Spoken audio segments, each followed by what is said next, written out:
Yo, yo, yo, yo, we are back.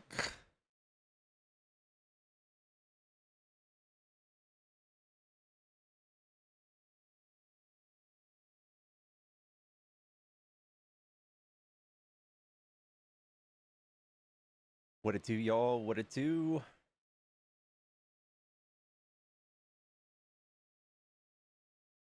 We are back. We are doing debates. If you are a radicalized fascist MAGA, or if you're a conservative, hop in the box. Come tell me why you like Trump.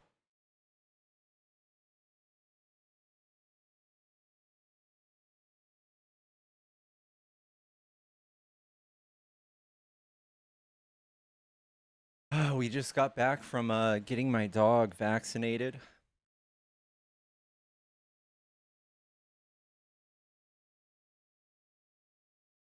She did such good girls. Hmm. Holy crap. I didn't even have this sticker on. This sticker was not even up my last time. What's up, Pip? I miss Joe Biden too. I miss someone quietly doing their job instead of constantly asking for attention in the media, saying bombastic, crazy bullshit. Constantly.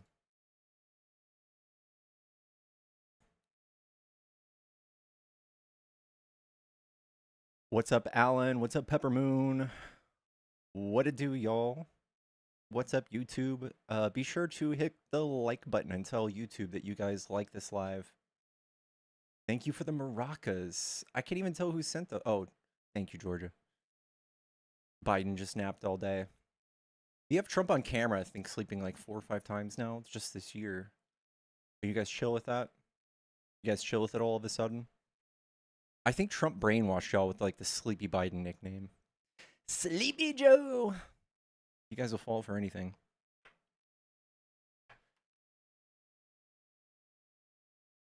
Just this morning, actually, too. He just fell asleep today. That's rough. That's rough.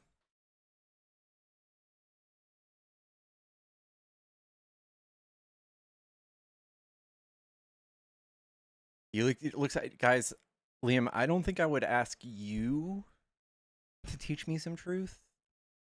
I don't think that's a thing. He wasn't sleeping, but even if he was, he's more cognitive than Biden ever was. I highly doubt it.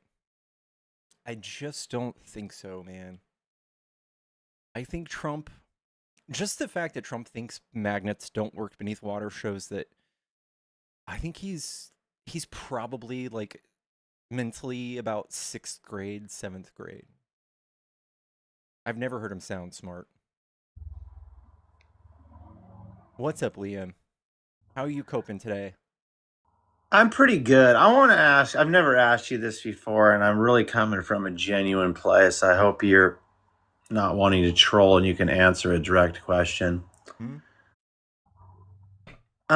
On a level of 1 to 10, saying you absolutely desire and love something would be a 10, and a 1 would be like, I don't ever want this again in my life.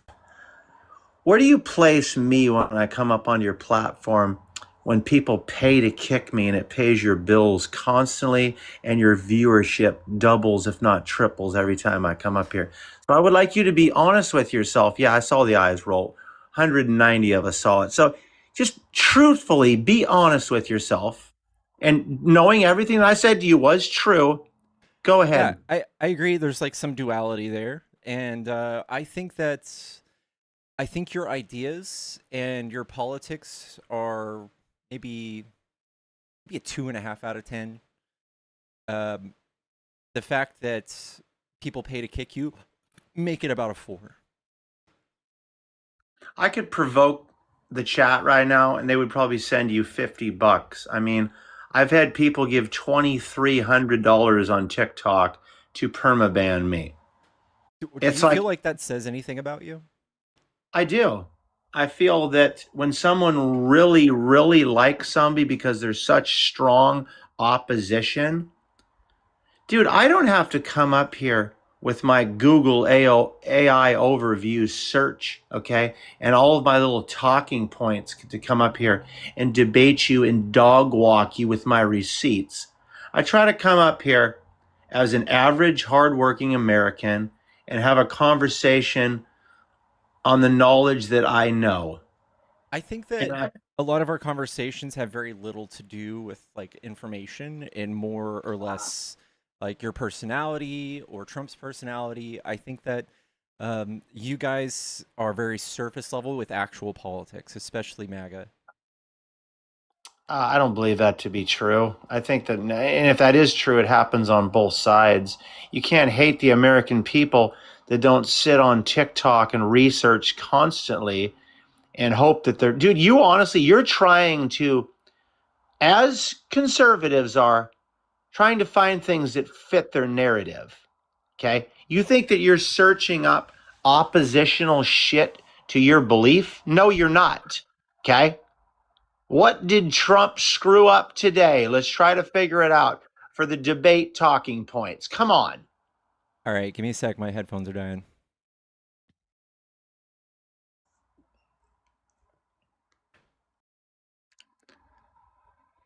History with Mr. T. Cope.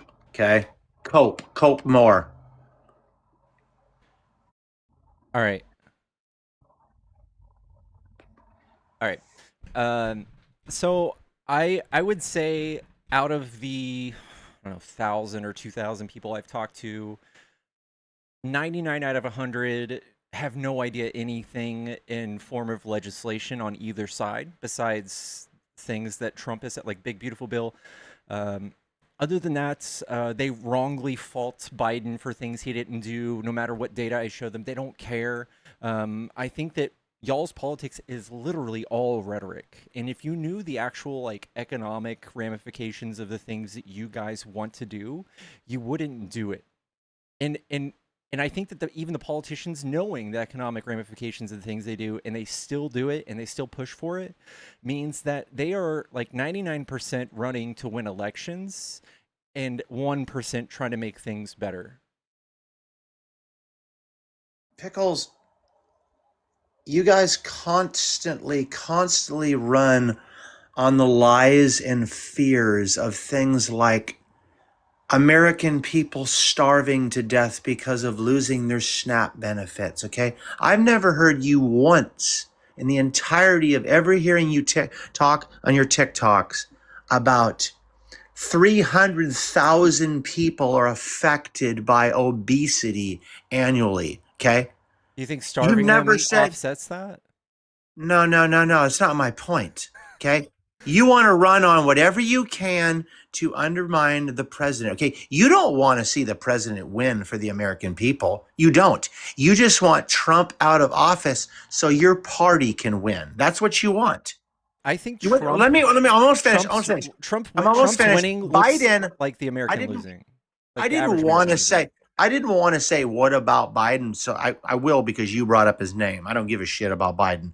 You again, Biden was a sick man with cancer and he lied to the American people about it. And you know as well as I do that happened, and you're fine with it, bro. Okay. I'm fine with what? Say that again. Joe Biden lied to the American people who he worked for that he was sick with cancer, okay, during his presidency. And you do not care at all. He was not fit to be president of the United States. You can say that some of his policies were okay, this and that, and you can also make the argument that he was not the one actually putting forth those policies. You don't know that for sure, okay? Okay. So what I'm saying to you What is about you backed a man who lied to the American people. okay? So someone paid to kick you, but obviously, W. Sarah's in the chat. How much for a permaban for loser Liam, a real sick guy? Quite frankly, W. Sarah's in the chat. How much for a permaban for Liam? That's really hard. I don't know. I feel icky coming up with numbers, but I think I have an idea of what I Like I actually before I went live just now, I was thinking about how badly I want a new scooter. And the scooters that I want are roughly like $1,200. And that's a huge ask. That's a huge ask. But I think if someone were to raise funds to help me buy a new scooter, I think I would do it. I think I would do it. I think it's funny, honestly, funny to ban a la carte each time. Yeah. Uh, let's look at 1200-volt scooters. So I just took Pickles to the vet on a scooter, and I have like a little backpack that Pickles sits in, and we drive to the vet and we drive to the store together. And they make these scooters like on my way to the vet. There's a bunch of uphills and downhills, but every time we went uphill, I had to get on foot, and I don't know. I think it kind of warrants me looking at an upgrade. Um, if you guys can find like a reasonable like scooter that goes 35, 40 miles an hour, I think it might do it for me. 100 watt is enough for climbing.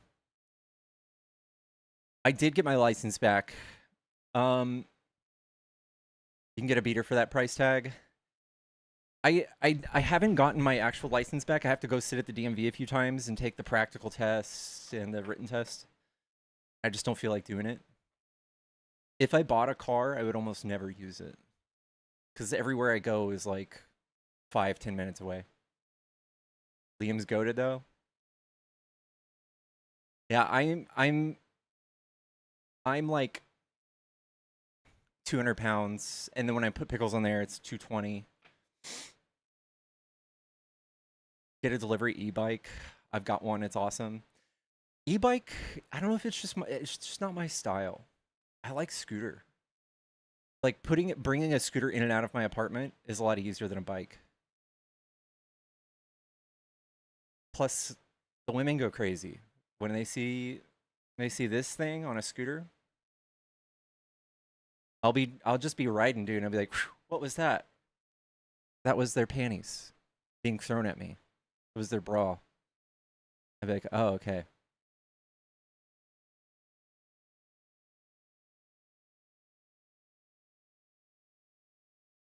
She does not weigh 20. She's 14. She's 14 pounds. We just weighed her today.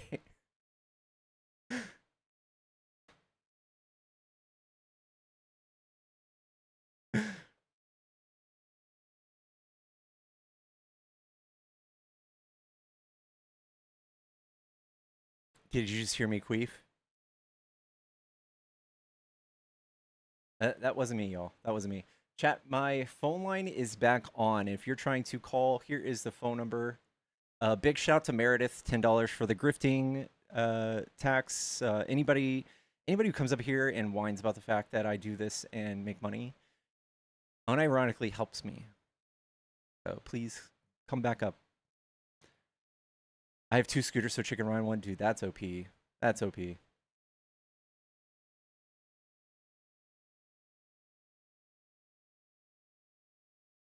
I'm sorry, moms. I'm sorry.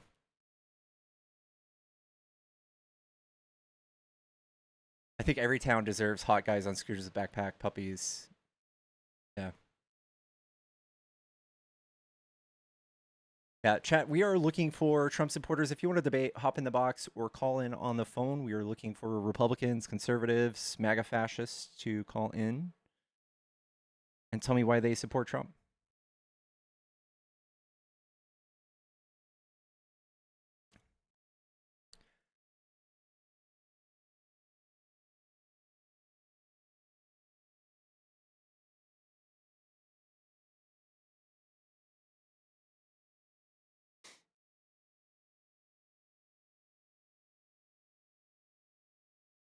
Six seven, 6'10" on a scooter.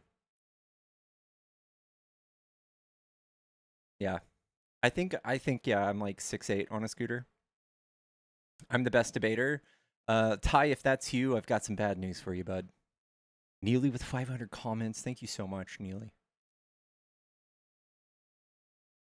Why did I quit playing Dune? That was my best part about this channel. I'm sorry. Dune fell off, man, and Final Fantasy 14 is better. How much permanent ban the person who said Liam is goated? Who was that? I don't even know. Who's a nobody? I don't know if that's worth anything.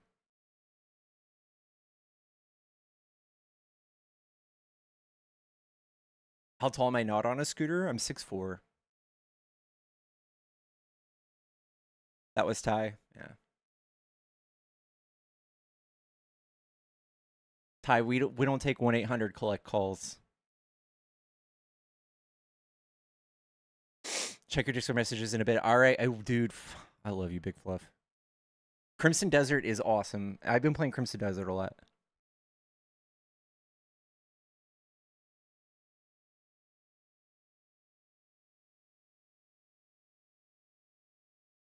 Dude, I'm like 34 hours into Crimson Desert, and it's still goated.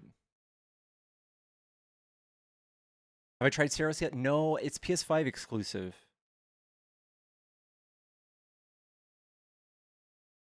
The last gaming live I saw, you were playing Last of Us. I did beat that, though.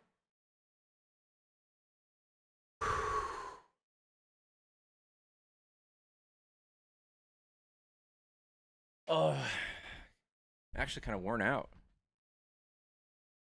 The story for Crimson Desert?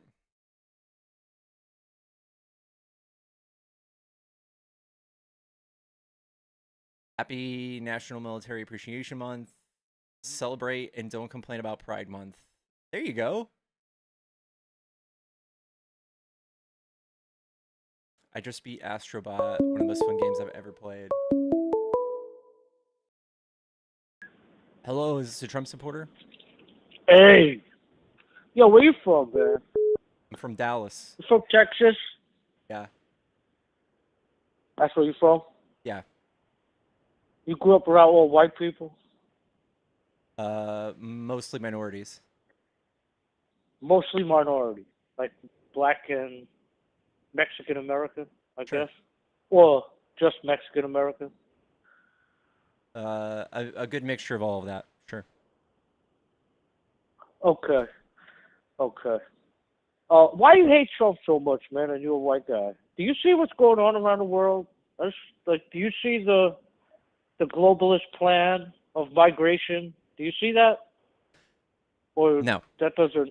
No, I think that you don't see no you matter don't see what, Ireland no being matter completely changed. no matter what with point in history you look at, there will always be like an authoritarian, like conservative nativist movement that makes you scared of other people and will promise to fix it for you. I don't think that you can prove like economically or criminally that these people are a detriment to our society. I don't think anyone's ever come close.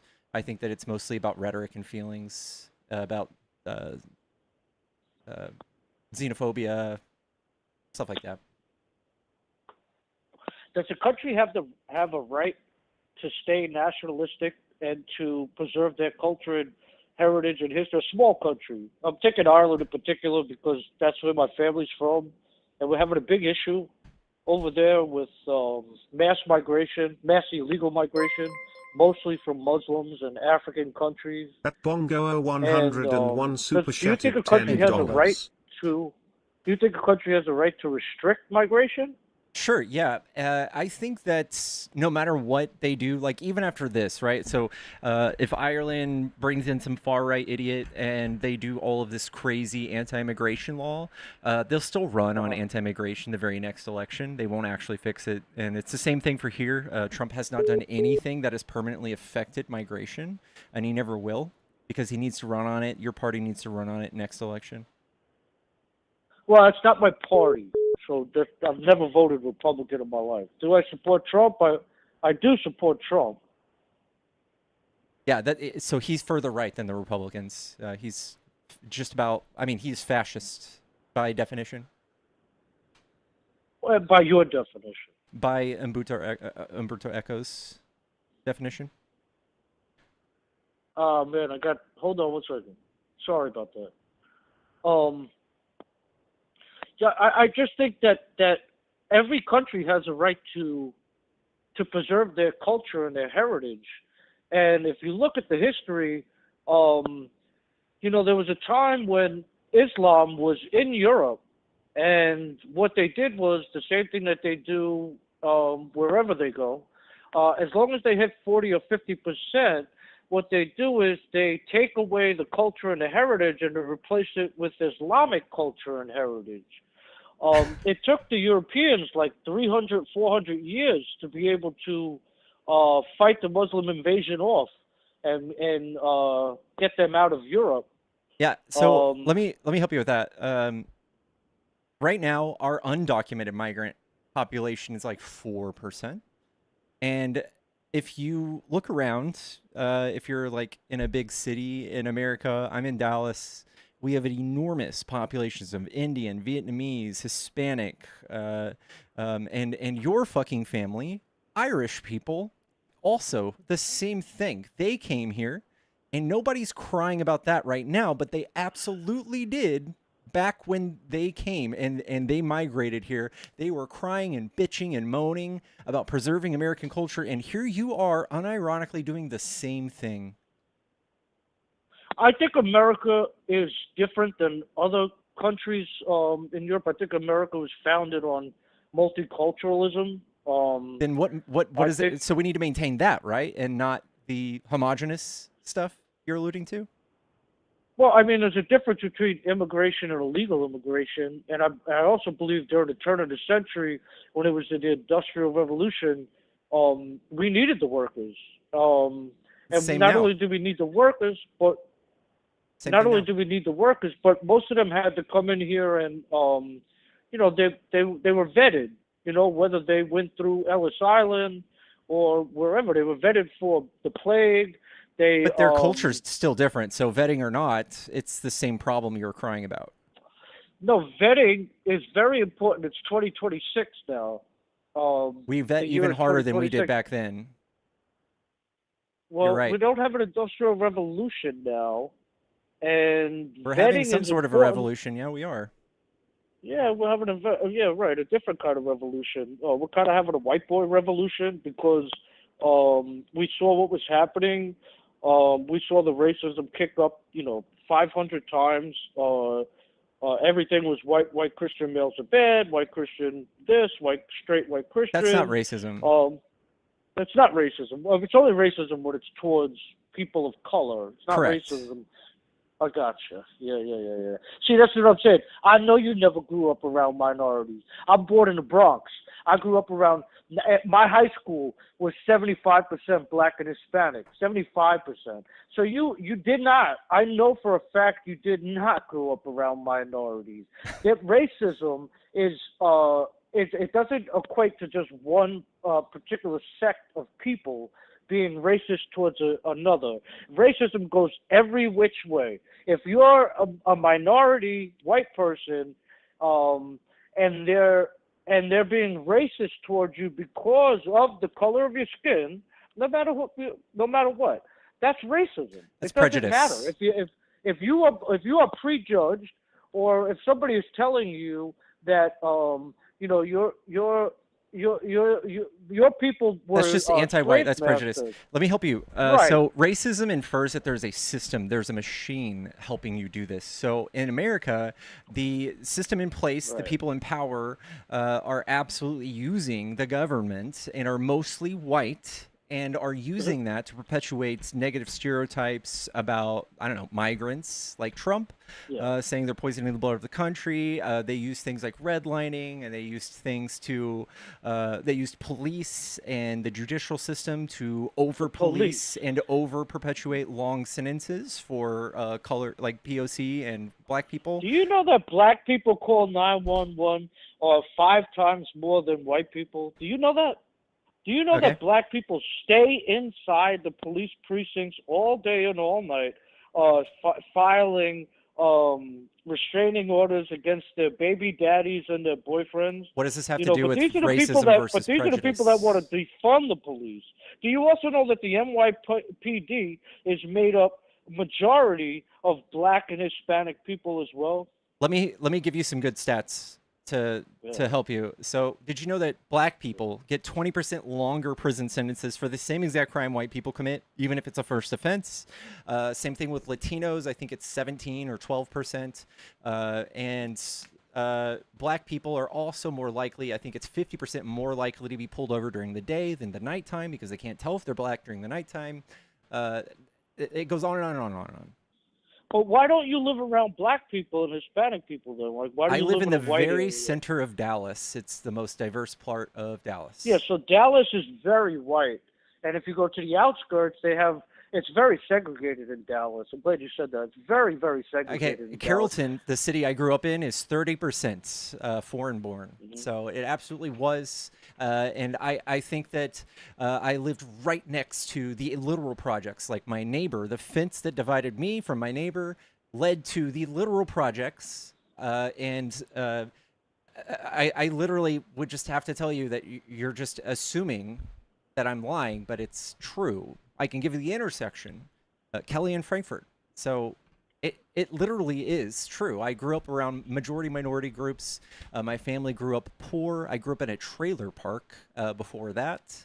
And my neighbors, who we gifted a pair of rabbits to, ended up eating them because they were so culturally different from us.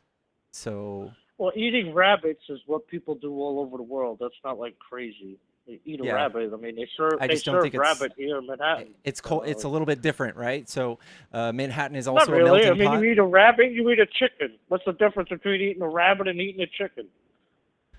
Okay, There's not much of a difference. I would just say it's very less. It's much less common.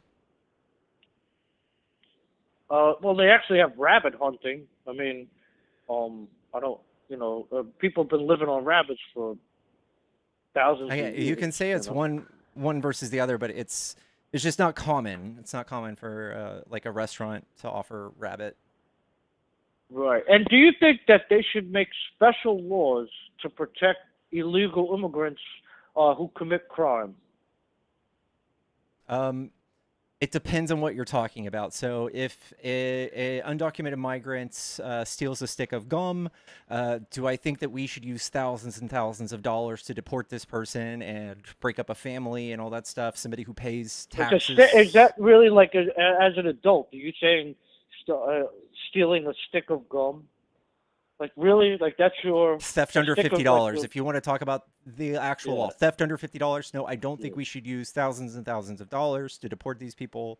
I think there's a certain poverty level at which that's like crime really is almost crazy. necessary. I don't think anybody thinks if you steal a stick of gum, you sound like you're 90 years old. Yeah, I know, but on the other hand, we have most of the point. people on your side that think they're all rapists and murderers. So, well, not all rapists and murderers, but I mean, you could be. We have teams of burglars, professional burglars, that come from South America who've been busted, and they automatically because still of a bail law tiny. get no bail. Still tiny. Well, so I mean, okay, so you're just I'll give you a couple. Can I give you a on couple outliers. examples? I'll give you a couple examples of how illegal immigrants in my city are giving a pass for crime, whereas me and you would not. One is a trans illegal immigrant raped a 14-year-old boy inside a bodega bathroom up in Harlem, and they got 6 months. Got a 6 month. Now, the trans illegal is here illegally, obviously, and also raped the 14. That's 6 months. 6 months. Right? So this is a perfect example about how you guys fetishize and focus on like singular incidents. Right. You said a stick of gum, but I'm giving you actual examples of crimes that were committed. How many crimes of that nature happen every year? Do you know? Oh, over here? No, every day. Across the United States. Every day. Yeah, across every the United day. States. We it's have something over 58,000. We have over 58,000 illegal immigrants here who have been convicted of crimes and are still on the streets because of sanctuary cities. Well, I mean, you could look it up if you want to look it up. I have the stats so for go you. ahead. I have the stats. Google. Go ahead, and while we're on the phone, since you just said I was lying, why don't you Google for your audience and see how many illegal aliens reside in New York City. I'll do you one better. I got the whole United States. I got all of them for the whole United States. No, we're not doing the full United States. Just do my city. Let's just do, because not the whole United States isn't a sanctuary city. I think that we're talking about sanctuary cities here. Yeah, I know. We still track the ones in sanctuary cities. Here's what you need to Right. know.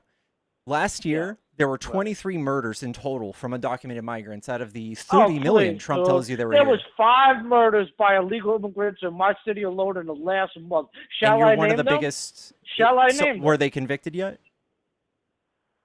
It's on video. It's not They have to convicted. go through And trial. when it They goes have to through go through trial. when it It's goes on through video. trial and they are convicted, that goes into the spreadsheet I'm pointing to right now. Yeah. So you're trying to make the argument that there was 5 in the last month in my city alone, but there was only 24 last year out of Yes. 17 million. Yes. I mean, come on, man. Like, come on, Come man. on, man's You not a good serious response. or what? This is the reason why people voted for Trump. This is the reason Because they why a can't lot read of data. Democrats left the party. And Trump won in a landslide. I mean, he won in a landslide. He won by What, do 1.7%. you want to talk about every single swing state, the popular vote, the House, the Senate? It's, I got it. you know, And he lied. yeah, man. He lied about Yeah, everything, yeah. right? He won. And he won. Yeah, And so- the Democrats don't lie. You know that? Trump lies, but the Democrats are honest. So Trump's that's like a the 13 difference. out of 10. The That's the Democrats are difference. like a 1 out of 10. Yeah, you know what? Democrats are never going to win another national election again. Ever. They're never don't- going to win another. Why do you think that? There's absolutely no way because of the culture wars, because of basic common sense. You know, I would say it's basic common sense. The country was going under very fast under Joe Biden. Joe Biden never ran on open borders. You know, like that's just something he did. I we think didn't get a vote on that. Trump absolutely tricked y'all into thinking open borders was a thing. Nobody's been It able to was a total substantiate it. thing. Well, according to the New York Times, a liberal paper, it was the largest mass migration ever in the history of America in the 3.5 years that Joe Biden had the open border. Correct. Yeah. So Yeah, that's fine. And that So- was all illegal. So, by the way. where you guys get blurry is that Joe Biden just let everyone in. Joe Biden was more stringent on the border. We have the data for this. I know that Trump didn't exactly tell everybody the data on this, but he talked Joe about Biden was 30 betting. million people coming over and how everybody was allowed in. About 5 to 8. The That's not even largest close. Mass migration. No, it was like ever. 3. Well, you just admitted it was the largest mass migration ever. I know, but you have to tell me, was it all illegal? No, it wasn't. It was definitely illegal. No, a lot of them were asylum claims. Right, and their asylum claims, over 90% of their asylum claims were rejected. I mean, That's false as well. It's 30% approval rate. Okay, that's not true. Over 85% to 90% of all asylum claims are rejected. That's just the facts. I mean, you can't, make up your own facts. On top of that, the asylum system is a scam. You know, it's not run the way it's supposed to be run. So- if it was true, they wouldn't. How could you come from Ghana to America and claim asylum? Like, how many countries did you cross before you got to America? And it's the same thing for, we'll say, Colombia, Venezuela, Honduras, El Salvador. How many countries have you come This to? is where you got conned. All right. So Trump Yeah. did a coup on Venezuela in his first term and failed, and then he stopped trading oil with them, and it crashed their economy. And then 2 days before he left office, he put Venezuela on the temporary protective status list, which pretty much just shot a green flare up in the air. It said all Venezuelans come to America. That's what he did to kind of like really hurt Biden. But Nobody it was asked for COVID. all Venezuelans to come to America. Yeah. You know, because they could apply for asylum in Colombia, they could apply for asylum in any. But if they have the green third-party flag country. from America, they're going to come straight to America. A lot of nobody said come. Nobody said Trump did. Venezuelans come here. Trump did. No, he did not. Yes, he did. Giving somebody temporary protective status, it's not an invite to come here. When It you're here absolutely already, is, actually. you have to be here already to get TPS. You That's can't not get true. TPS before you come here. That's not true. How could you get protective status if you're not even here? So all you have to do is apply, and then you're granted access. Like all you have to say is I'm Venezuelan, and then you're allowed in. That's all you have to No, do. you're not. No, you're not. That's literally No, true. you are I'm not. sorry this is happening to you, but Trump actually did this to us. Yeah. No, no, no, no, no, no, no. On top of that, the Venezuelans that did come here, the ones who committed crime, because they were terrible, horrible here in New York City, absolutely horrible. The ones that did commit crime here are being protected from being All 20 of deported. them?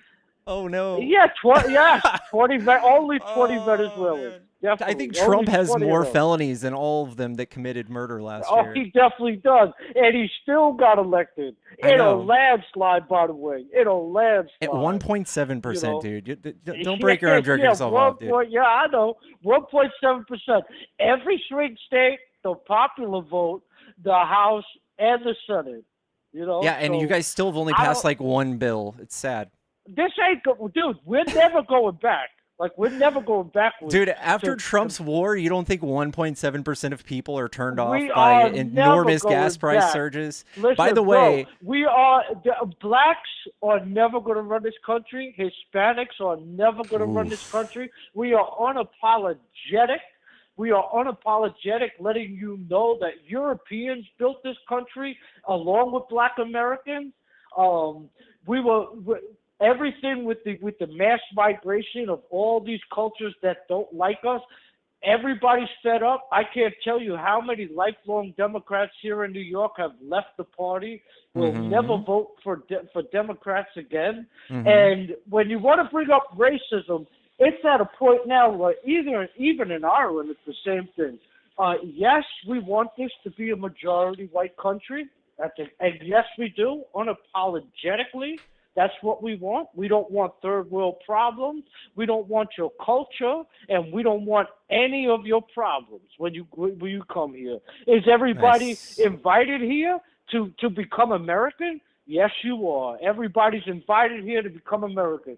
But when you hold on to your third world culture and your third world loyalty, and that doesn't work. That's not part of did your being family do American. that? Did your family hold on to their No. loyalty? Oh no. Oh no. Oh no. Oh Then no. what makes you think the what my people coming family here would do that? My family gave up their citizenship in their own country, and they became American citizens. They had to rebuke their citizenship. You know why? Because they love this country more than What they happened ever to loved Ireland that was so bad? They didn't bring those problems over here? What happened to it? Yeah. We were, there was a war. The greatest, most powerful country in the world was enslaving us and starving us and stealing all of our food. And we didn't really have a fight. There wasn't really a fight there. It's kind of like the Palestinians versus the Jews. You could only throw so many rocks at people holding M16s towards you, But after we came here to this country, what we did was we got our money up, we became Americans, and then we started sending money and guns back to Ireland. And we forced the British out. We forced the British out. I think that once it became an even, I think you're lost, man. I think fight. You didn't know that it was just severe poverty and disease and evictions by landlords that caused like $1 million deaths? Because of English occupation. We were fine before the English occupied our country. It was a potato blight, bro. Yes, potatoes. and why was there a potato blight? Because all the good crops were taken and shipped off to England and to all of their other places so they could feed their soldiers. So that's the reason why. There's no. That doesn't really check the out. Venezuelans are running from themselves. There's not a foreign occupation in Venezuela. There's no foreign occupation. It's not multicultural down there. Venezuela. We are literally foreign occupying. They're running right from their now. own people. They're running from their own people and their own culture. That's what they're running from. There's not a foreign invasion happening in Venezuela. There's not a natural disaster happening in Venezuela. What they're actually doing is saying, my own people are so bad and such shit, I'd rather get out of here and go up there with the gringos. I'd rather go live with the gringos than live amongst my own people. So I think that you don't have an actual case to make how migrants are causing the crime you're alluding to. We have all the data. It's Trump's data, by the way. He gave it to us. I just feel sorry for y'all because if I were alive in like 1940s Germany, I would be pointing out the same thing to someone like you who would be crying about how Jewish people are running the world and they're ruining the economy and they're committing all these crimes. I'd be pulling up all of these websites going, hey, there's actually no Jewish people causing crimes. And then you would cry and say, oh, I saw 5 Jewish people commit a crime the other day. Do you think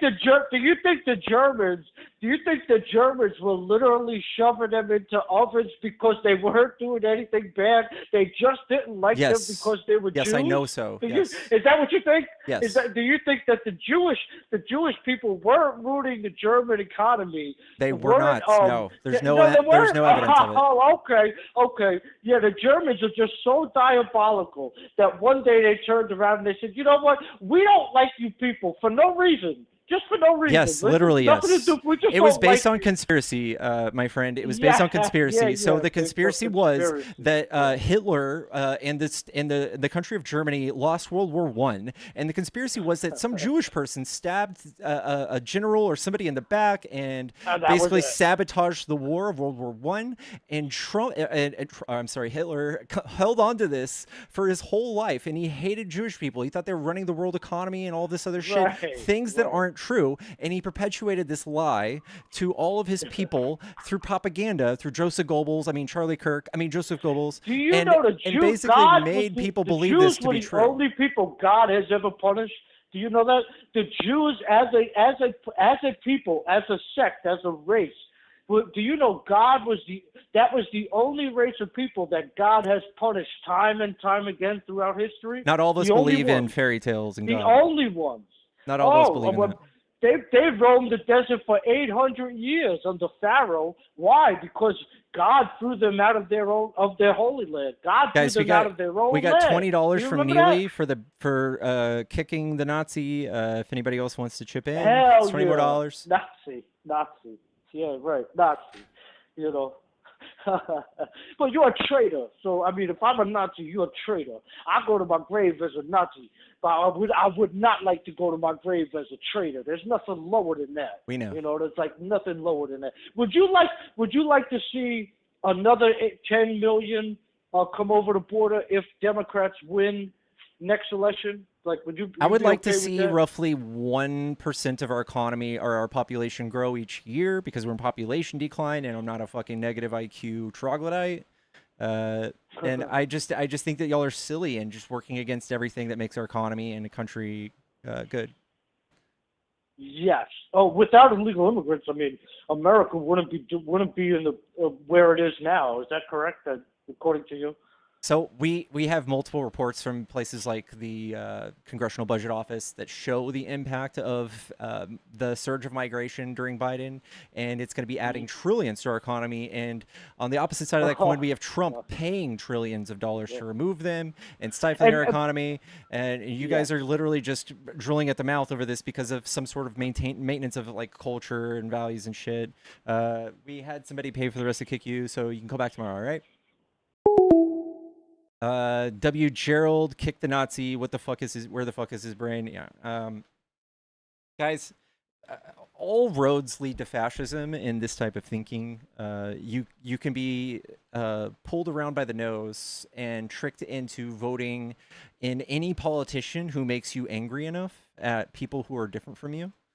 That's all right-wing voting is people getting knee-jerk reactions out of you. Everything else, when you like look at trying to make the economy better or society function better, that's just progressive policy. So we all look at the different options on how to, I don't know, give more people medical care or food.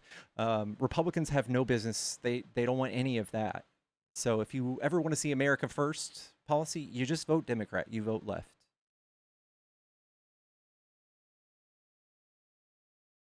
The phone line is turned back on, chat.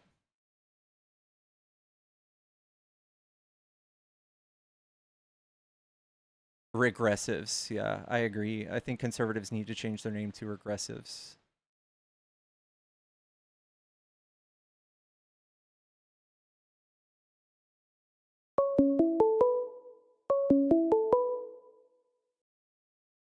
Hello, is this a Trump supporter? Yeah, hey, this is Kevin, man. I'm just calling to have a conversation. All right, man. What do you like about Trump? What do I think about Trump? Well, I'll be honest with you. The first two times I voted for him, and the third time I didn't even vote. I'll say that, I don't like his rhetoric. He's kind of embarrassing sometimes. I like a lot of his policies, but others I don't like. So I think a lot of the issue is that, well, I'll just say, you can go out in the real world and go to a restaurant or a movie, and people are people. I don't care if they got pink hair, blue hair, red hair. People are just being people, and there's no problems. I think that social media and the news is what has a lot to do with the divide in our country right now. I think most people are middle of the road. I think if the Democrats would ditch the extreme left and center themselves a little bit, Can you that tell me? they Can you tell me like a go ahead. policy that's extreme left and like which politicians espousing it? Well, I don't want to debate you. I just want to talk, but I'll just say some things off the top of my head. Like a lot of people are not into this transgender thing, and a Okay, lot of people. No, so no, I'm just going to jump around a little bit, and then you can hone in on what you want. And then a okay, lot of people don't like the open border thing. They're okay with immigrants, but they're not cool with the open borders. So, and we'll take gun rights, whatever you want to talk about, we'll talk about it. okay. So neither trans ideology or open borders is something that any of our politicians advocate for. Biden had a more stringent border, according to the data, than Trump. He had a 50% rejection rate. He had much more deportations as well. And Trump just spent 4 years telling you all this. Kind of like the same thing you said, like our social media is warping our minds. I feel like that's very true for the right as well. I think that Yeah. no matter what data I show somebody, if I showed them the actual rate at which Biden expelled people at the border, it would show that it's obviously not open if he expelled 50%. Well, yeah, I mean, a lot of it is hype I mean, if you listen to, I'll just say it, Fox News, and then you turn around and listen to CNN, they're saying two totally different things. You don't even know what to believe anymore unless you do a deep dive on everything. And most And which is people, what I'm doing. have, Yeah, I've got all the data yeah, on this. And if you well, want the real data, and you that's just go to primary source. And I feel right. like it's very damning to just about everything Trump says, such as drill baby drill. How like Biden never drilled as much oil. Biden drilled twice as much oil as Trump. So I just think that it's there is a reality one and two, and I think that conservatives are in this reality where quote unquote open borders and quote unquote 30 million migrants coming in and raping and killing everybody. It can't be proven through data. The data is just not on your side. None of this is data driven. It is the most effective thing to say as somebody who's trying to get your vote. I'll say that. And I would say that like the real policies that give us change that's needed just aren't sexy. They don't sound great. Like Kamala saying that she wants to build 3 million homes. It doesn't stick with you as much as Trump saying they're eating the cats and the dogs. And I think that that's what won Trump this race. Yeah, I mean, you go to the election when it comes to Trump, and I mean, even though a lot of things about Donald Trump I don't like, he's more palatable. He's easier to digest than, let's say, Kamala Harris, but that's I think behind it's us wild, now. dude. But I think it's crazy because Trump, with everything he said, he's quoted Hitler for Christ's sake. He has literally quoted Hitler multiple times. And if you're saying that and telling on yourself, I think it says a lot about you. No offense. no, hence why I didn't vote the third time. I kind of did a deep dive. I wasn't listening to Fox News and believing everything. I did some critical thinking and I started doing some research and listening to both sides, and I came up with my own conclusion. And I think that's a problem on a lot of things that both the left and the right have. I mean, let's take immigration, for example. I grew up in the Southwest. So I had Hispanics around me. I grew up with Mexicans. My best friends are Mexican. I joined the military. I wasn't exposed to anybody that was black until I joined the military. And then I experienced reverse racism, That's another issue. But my point is that, we need immigrants. I mean, Yeah. you're not going to get an average American youth or say, someone in their early 20s to go drive a truck, roof a house, clean a hotel room. They're just not going to do it. I don't know if I want to talk like that, but we absolutely, even if we don't talk about where they're overrepresented in the workplace, you can just look at the way their purchasing power and the way they create demand in our economy, and the mass deportation numbers for the economy are absolutely atrocious. They are just fucking despicable what they're going to do to our economy by doing mass deportation. And Trump is looking at getting very rich from this. That's the only thing that makes sense to me when I look at this, as to why he's convinced all of y'all that this is the right answer. There's no actual reason to go all the way to that extreme. But that it literally just makes it seals the deal on the fascism accusations. Right. I mean, there you go. That outlines the hardcore right. Not everybody that's Republican lean that hard to the right. We're not all in on, Trump's ideas. The immigrants, yeah, they cross the border. Now that they're here and they're living their lives, they ain't out committing crime, leave them the hell alone. I agree. What's the point? I agree. Reagan came in and gave them all amnesty, and we have come a long way when we talk about the Overton window. Reagan, who's probably one of the biggest blunders in history to our country, he is responsible for literally almost everything you can look at that's bad, and Trump is even further right from that. But if you look at the people who are Democratic presidents, I would say they've all just about had the same positions, besides like gay marriage and stuff. I don't think that we are too extreme left. None of us are pushing for trans things. Not a single politician has pushed for that. And all you'll hear about that is from the right. All of it is Trump and his $217 million worth of ad campaigns in the course of 4 months, crying about trans people, saying they're coming after your kids and shit. And I think that he should be, tried and charged for the stochastic terrorism he's caused to that community, the same way that Hitler should have been tried for the same stochastic terrorism he's caused the Jewish people. Well, his rhetoric is divisive, and he's done nothing but tear up this country. He's got some good ideas, and I get why people buy into his bullshit, but it's very dangerous. And it's coming not just from him, it's now coming from both sides, the extreme left and the extreme right. I don't think we have an extreme left. There's no... In fact, in Europe, there's not even a right-leaning party that is more left than us. Just about. Us on the us liberals, we're right of most people. We are center right. Well, okay, you can chastise me for this, but I'll just give you my perception of what the extreme left is.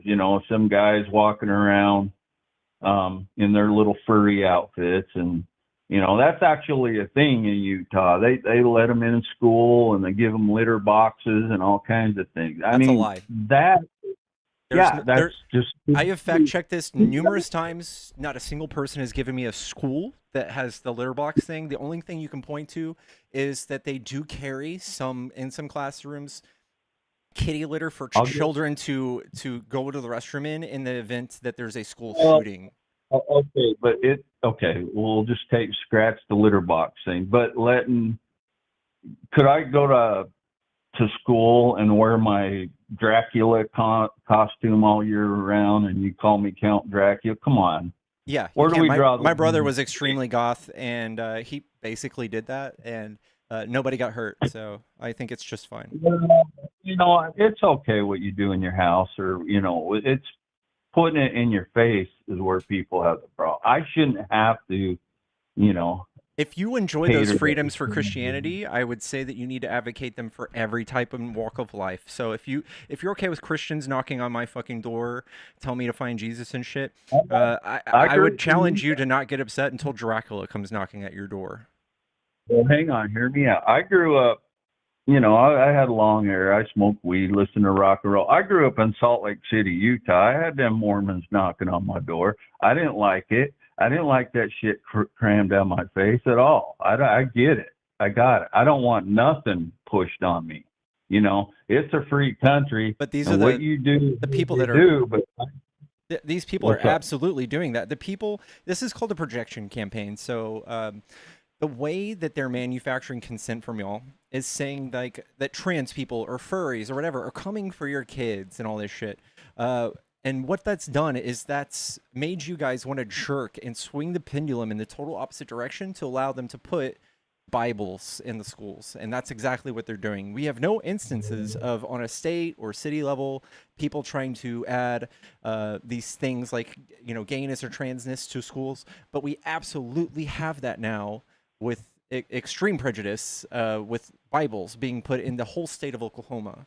And I think you got to look for this. This is called media literacy. But when they say things like this, when they make claims, I challenge you to go find actual source, who, what, why, when, where, how. Who is actually doing that? There's no program out there that's trying to make the schools do this. There's no entity. There's no organization. There's no reason for us. Aside from teaching all that these things exist, there's no incentive for us to try to make kids gay. Well, I know that in Utah it did happen, and I can source the information and get it back to you. However, Is a singular incident enough for you to justify the overreaction of the churches? No, I don't. I don't condone in that either. Like I said, my relationship with God is personal. It ain't nobody's business, and I don't want nobody cramming anything down my throat. Okay, if I want to go learn something, I will seek it out and go find it and, think for myself, and that goes again across all spectrum, religion, different ideologies, you know what I'm talking about. It's just, be respectful of everybody else and everybody else's rights, and just, you can do what you want. It's a free country. Nobody's trying to stop you from that, but don't try to indoctrinate someone else's kids, Yeah, I still maintain that is 100% on the right, not even 1% on the left. Well, yeah, we'll agree to disagree. I think, with truth be known, we're somewhere in the middle on this. We're saying the same thing. We're just going at it a different way. But, I just think there's a lot of room for compromise, and we have got to stop tearing each other down and putting everybody in a box and start being Americans. And, it's like Democrats should be like our little brother. We can pick on them, but no one else can. But it's to the point, it's like, yeah, kill Charlie Kirk. Yeah, that's just getting violent and stupid, man. It's gone too far. 70% of the domestic terrorism in terms of violence is from the right. Since 2001, 70%, and then 20% is from the left. The top 15 most violent groups in the United States that are called terrorist groups, they're all right wing. They're white supremacists, like the Boogaloo Boys, Patriot Front, Proud Boys, all them. The first instance of left wing domestic terrorism is PETA. You will never be able to find information that justifies the rhetoric coming from this administration, talking about how the violence is coming from the left. You can look at prominent figures, but on the same week or the same month that Charlie Kirk was assassinated by somebody who, by the way, just didn't like his rhetoric. It wasn't the left indoctrinating to do anything. It was Melissa Hortman and her husband and a whole list of people that were being Melissa Hortman and her husband were assassinated at their front door by a right-wing lunatic who was pro-life. He had a whole list of legislators that are pro-choice that he wanted to go kill. And I feel like your positions on the right are more fueled by hatred than anything else on the left. The far left wants to feed and house everybody. The far right has real Nazis, has the KKK, white supremacists, anti-pro-choice administrations that bomb abortion clinics and all of that shit. That is the literal truth. That is the facts, and he's trying to No, rewrite that in the media. yeah, I agree with you 100%. Like I said in the beginning, there's shitbag extremists on both the far left and the far right. I don't condone in any of their behavior. They're part of the problem. The problem is we rally around these fools, and then all of a sudden we're the country divided when we're more toward the middle than when, I would like for us to be there. I mean, I remember growing up watching Walter Cronkite on TV, listening to my grandpa, like these long-haired hippie bastards. Every generation's bucked the previous generation. That's just the way it is. But, we got to be careful, because I think we all need to tone down the rhetoric, and just let people be people and have a little bit of empathy and compassion and quit thinking extreme. That's all I'm saying. That's my only point here. All right. Well, I want to leave you with this. I challenge you to look at the things Trump is doing and try to find a policy you could add to his policy that would make him more further right. And I don't think you could. I don't think you could find a thing that would make Trump more further right, other than unaliving people in mass.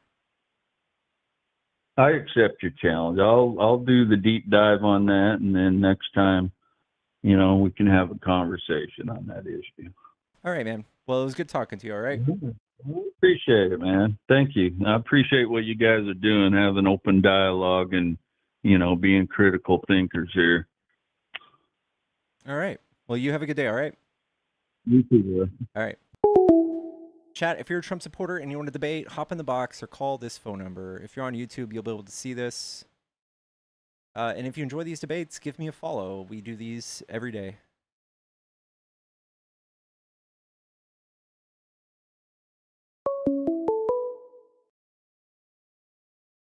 Hello, is this a Trump supporter? Sure is. All right. What do you like about Trump? Well, I just got one question for you. What is the difference between hanging a pride flag in a classroom and having the 10 Commandments on a front lawn? On a front lawn? They're doing it in classrooms too. You You just want to use that? I'm in Texas. Yeah, I they do. just put them in all of our classrooms. So what's the difference between hanging a pride flag and having the 10 Commandments in the classroom? So a pride flag just acknowledges the existence of people, and the 10 Commandments acknowledges a doctrine that would basically say, if you don't mind these rules, you burn in a lake of fire for all of eternity. I don't want my child to have to digest that. Isn't that promoting an ideology on both parts and their beliefs? No, I don't think that being gay is an ideology. It's just a way people are born. It's more than just being gay. The new flag is the LGBTQ. Mm-hmm. So what part of that requires a belief? The belief that you were born in the wrong body is a belief. It's actually backed by science. The belief that you can change your chromosomes, and the belief that you can change from one gender to another. Nobody. Okay, first of all, we'll have to explain. I've been having to teach the right about gender, but that is not the case. Also, all of the things in the LGBTQ community are proven in science. So all of science agrees that you can be born with certain markers that would either make you gay or trans, or make you like just as prone to those things as you would be prone to heart disease or being tall or left-handed. That is not a belief. The belief that you can change your biological makeup, that's a belief. That's not what they believe. The trans community does not believe that? No. So what we can tell you is that being trans means that your mind is incongruent with your body. And we can track this with science and tools. We can see in an MRI that people have neurotypical delineations that would align with what we call a brain sex. So these people also show insistent, persistent, and consistent distress when being prescribed the things of the gender disorder. Condition is what it is. It's not. It's a disorder. It's not a disorder because nothing's out of order. You just said that their mind doesn't match up with their body. That's a disorder. It's an incongruency. And if you acknowledge it as a Okay, disorder, what do we do with disorders? Do we fix them or we just make fun of them? we fix them, but you have to acknowledge that it's a disorder and not go running around saying, well, I don't feel like being a girl anymore. I'm going to be a guy. Well, even if you do that, your chromosomes are still going to say you're XY That or would allude to XX. sex. So gender is a social construct, just like money. Is it real? Yes, but we made it all up, and it has real meaning. So if I stole $5 from you, you wouldn't be able to just say, well, it's a social construct. There's actual value being lost. But when we talk about even people who are not trans, say there's like a 13-year-old boy, he's in middle school or high school, and this boy has gynecomastia. He has giant boobs based on a higher level of estrogen or whatever, hormonal imbalance. That kid is going to feel distressed because those are things socially usually associated with the thing of the opposite sex. So that boy will probably be made fun of. Even if he's not made fun of, he'll be extremely insecure about it. And the fix for this is a double mastectomy. And while people can digest this and understand this every day of the week, when it comes to people who are trans, they for some reason have this like mental block that they don't understand how somebody who is born into a male body might align more with a girl or a female or a woman. Because they have a mental disorder. You've compared a mental disorder to a physical disorder. You would still say that the physical attributes does not align with his mental state, right? What you're doing is comparing apples and oranges and putting them as both fruit when they are obviously different. The One is a mental disorder that causes a person to go through changes because they have a mental disorder. That 13-year-old boy you described had a physical disorder that could be fixed with medical treatment. It was not physical. If you were to leave this all by itself, right, this person would not need any sort of actual physical help. It's all in his head, right? But it's not in his head. It is in his head. It's The thing that makes him feel abnormality. uncomfortable are the social things, the social consequences Any of having those doctor things. would say that there's a physical abnormality. I think what you're missing is something that you can easily point to, like a kid with large breasts. But when we talk about somebody whose mental incongruences being purely something they have to self-report and say that they feel this way, and they don't have these large abnormal breasts to point to, it makes it hard for people who don't understand the science of it to acknowledge it. But this is in the DSM-5, and we have nothing but science showing that gender-affirming care for people who identify as trans reduce their suicidality by 70%, just like that child who is a boy who has large breasts. Do you have a study that shows the effects of mental health on those that consider themselves trans? Yes, and we've tried all of these things. We've tried years of therapy. We've tried anxiety, anti-anxiety, antidepressants. None of it works for trans people. But what does is the darndest thing. It's gender-affirming care. It's like magic.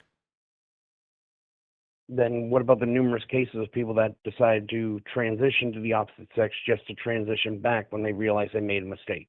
It's the same thing as like somebody who got knee surgery. So the people who decide to detransition, it's less than 2%. But when we talk about knee surgery, it's like 50%. So nobody's running interception around that because they don't think it's icky. They only think that trans people and gender affirming care is icky. No one said the word icky. There's mental ways that we could get around this. Can you tell me But the solution science has found that can is in you place tell at me gender why affirming care? it's right to mutilate a child when their brain is not fully developed to make this decision? So nobody's doing that. That happens very, very rarely. The most prominent case of child genital mutilation that we can point to is Christians assigning children circumcision at birth. That's 55% of males. You call that mutilation. It is by definition mutilation. So you're condemning Christianity and Judaism for those beliefs. No, I live with them, and I choose not to be outraged, and I encourage you to feel the same way towards trans people. What about the Jazz Jennings that started the transition before their brain was fully developed? What about folks like that? We can point to outliers, but we have the people that are just dead right now I could point to that didn't receive that type of care. What about them people? Those people made the choice. Let's just be honest. According to you, they had avenues to fix the situation, and they chose to go to the extreme. Okay. Again, we've found a way to stop that, though. And it's instead of telling people to be tough about it and just calling it out the way you are, calling for social stigmatism, is causing them more fear and distress to be in public. We're in the third stage of a trans genocide because of how carried away y'all got with this. How we all got carried away with this. Yes. The only issue I have with the trans community is when they have children that are transitioning before they even really know even what they want to do with their lives, and they're making these life-altering decisions. But only 2% of them regret it, and 70% of them just kill themselves if they don't. You're not getting my point of view on this at all.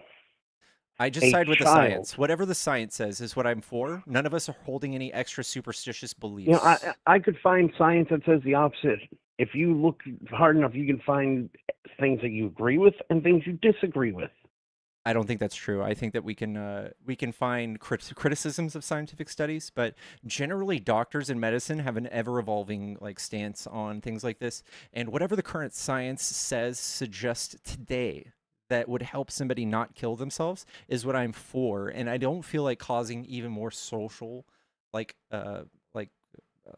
stigmatism towards those types of people because it causes it to be even worse. So if I were to turn around to every Christian after they told me that they'll pray for me, and I yelled and screamed at them and say I don't believe in their superstition, and it happened to be a thing that all of America started doing, you would probably hate the effects in society that would have for Christians, right?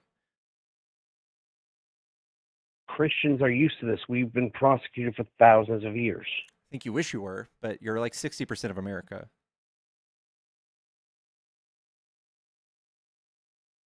Okay? Can show me that Christians weren't persecuted in different parts of the world for being Christian. I think that there's It's nothing still going on today.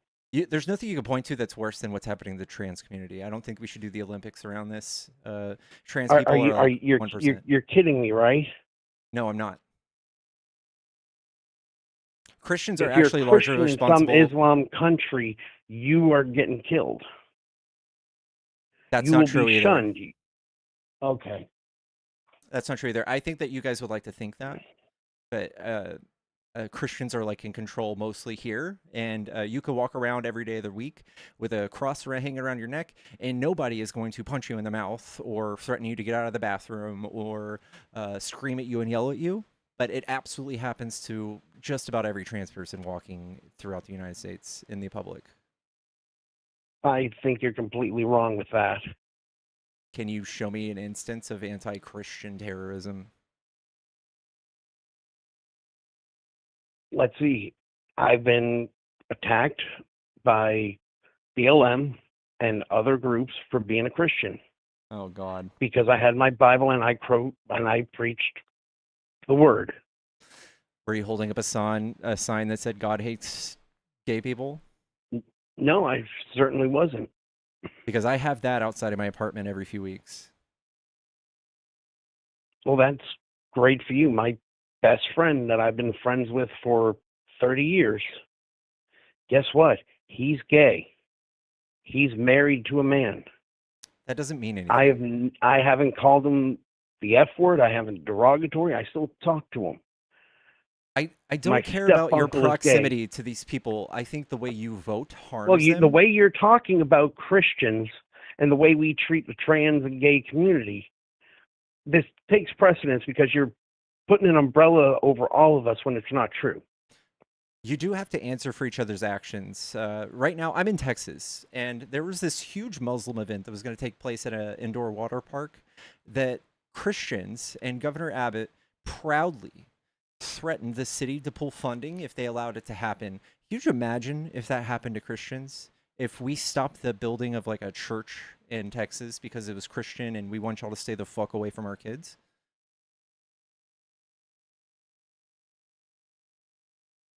So again, you're umbrellaing what's in Texas with the rest of the country. This is not. I live in a red state. Yet guess what's all around me?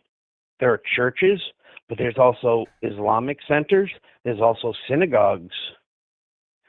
There's Catholic churches. There's every type of religion around here in a red state. It doesn't really mean anything. So, like, I would say that neither does what's going on in Texas.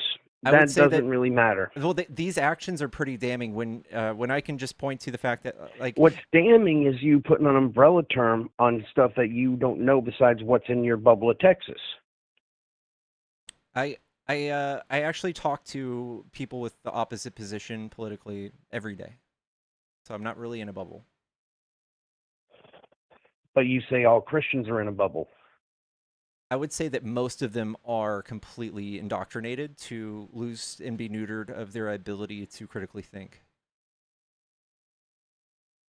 Wow. How old is the Earth? What was here before the Earth? What was here before the solar system? It's not before really the what I'm Big asking. Bang? I'm saying how old is it? Well, it's precedence because what was here before the Big Bang? We don't know, and I'm okay with that. But what I'm saying is the Earth, according to science, so you just admit that there could be a God that created the Big Bang. I'm not saying that. I'm saying that most Christians have you a said hard you don't time. know, so why are you not open to accepting the fact that there is a God? Because it requires magic. I don't believe in magic. But even you said you don't know what was here before the Big Bang. Science doesn't know what was here before the Big Bang. So there could be a God that created it. Okay. And you won't accept that. I'm not saying, I don't think this is really what I was getting to. I'm saying that most Christians can't figure out whether or not the Earth is 6,000 years old. I think that's very problematic. I think that most of them believe in talking snakes and that people were made of clay and that giants existed and that there was a world flood, none of which can be proven through fossil records or geology, none of it. And I think that makes you choose either to side with empirical data and science or your religious text. And that starts undoing the ability to think outside of yourself and trust experts and trust science. And a lot of y'all become flat earthers. 2% of you in the Republican Party are flat earthers. And I think that is just a comorbidity of religion. So why is it 2% of right-winger Christians that believe in flat earth not okay, but 2% of trans are? Because trans is not magic. It's backed by science. I firmly disagree with that. You're putting the umbrella over Christians. You can't disagree with the fact that science says this. We have empirical data. But, like, again, you've told me... Science changes like the wind. What's relevant today changes tomorrow. I don't think so. I think that the way you guys look at religion also changes with the wind. So 300 years ago, you used religion for slavery and for child marriage. And now, today, you use your own brain socially to say that that's not okay.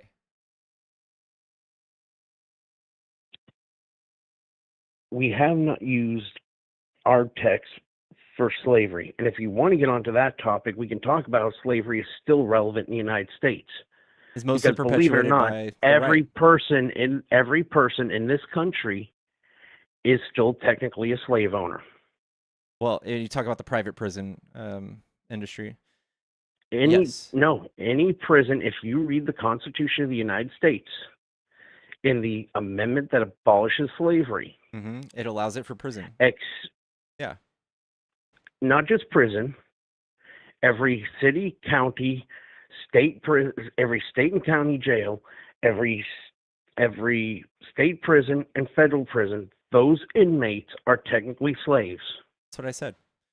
Yeah, and who is So the party every who's the party that's tough on crime today?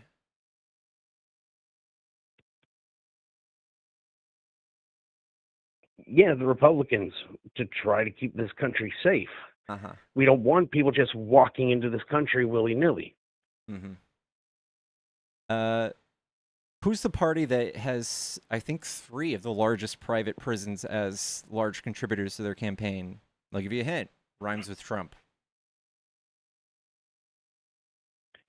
Do we really want to go into this? Because neither party has clean hands.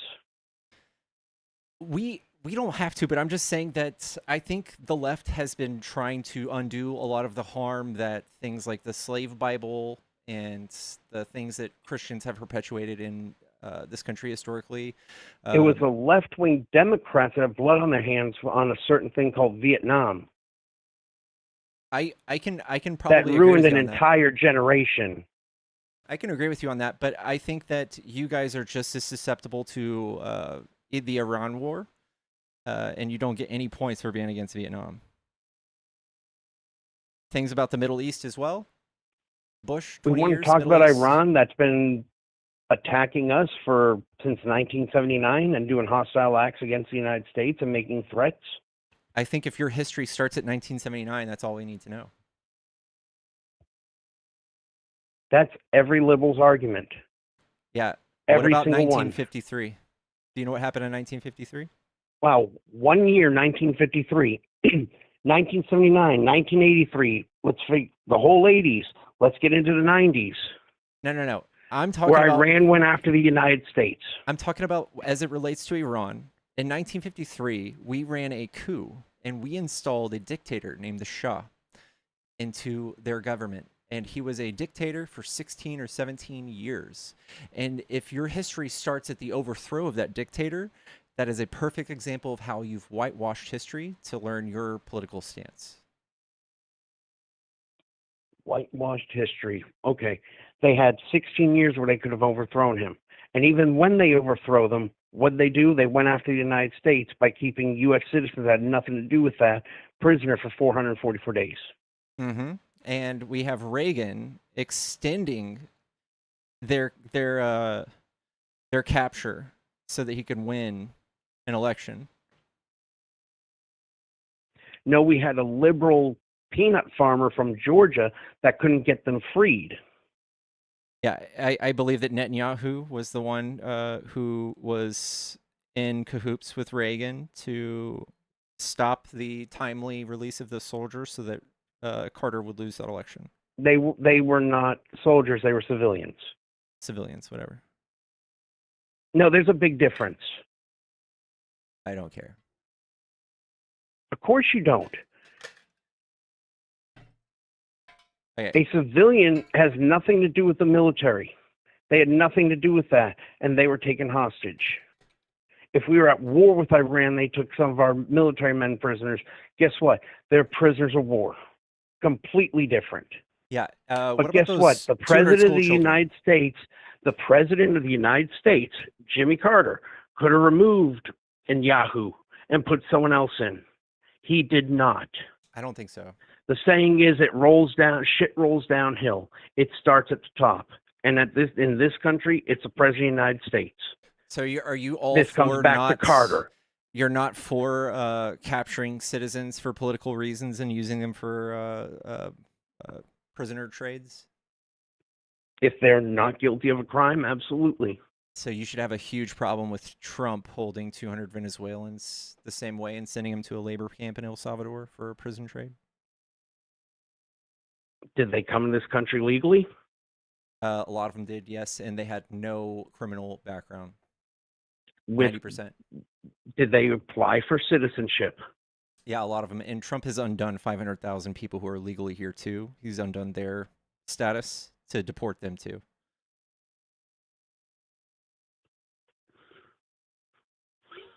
And what about Obama and good old Joe? What about their deportation? What was Obama's nickname? Deporter in chief? So 70% of the people Obama deported were hardened criminals. 70% of Trump's deportations have no criminal record at all. That's inaccurate. If you come into this country illegally, guess what? That's a crime. It's a civil matter. It's not a crime. No, it is not a civil matter. It is by definition a civil crime. Guess what? If I cross into Canada, don't show identification, guess what they're going to do? They're not going to use I'm an $180 illegal. billion. I'm an illegal alien in another country. Yeah. So if there was a presence of undocumented There people you go. in Canada, Yeah, you just agreed. An illegal alien. again, In other words, not legal. you guys are extremely Not sensitive legal. to this. So again, there are absolutely Illegal means not legal, against the law. Okay, whatever. These are buzzwords, and we can just call them And undocumented. yep, here we go. The liberal solution of, yeah, okay, whatever. So there Illegal entry into the country is illegal. It is a crime. There's not a single country on earth that spends proportional to their GDP what we spend on hunting these people down and fucking up our economy. They see it as a much more benign issue than us. If you say so. I know so. $180 billion for ICE is more than any country's military on earth other than China. Okay, Jeffrey Dahmer Jr.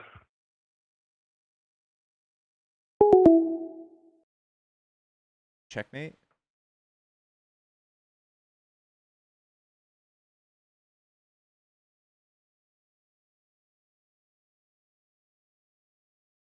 Speaking of which, I'll put my glasses back on.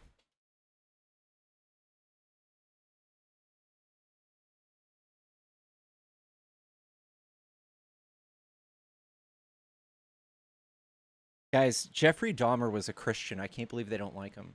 He's going to be in heaven when they get there. He'll be in heaven with them.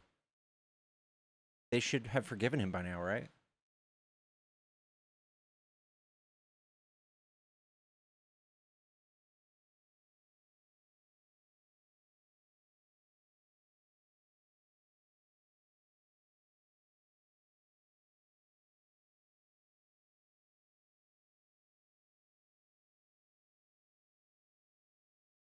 Jeffrey could have been aborted. I love that.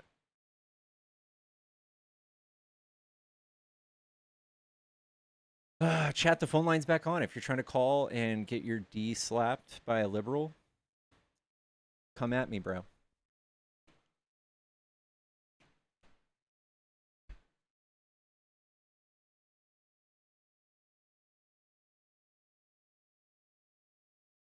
I'm on fire today.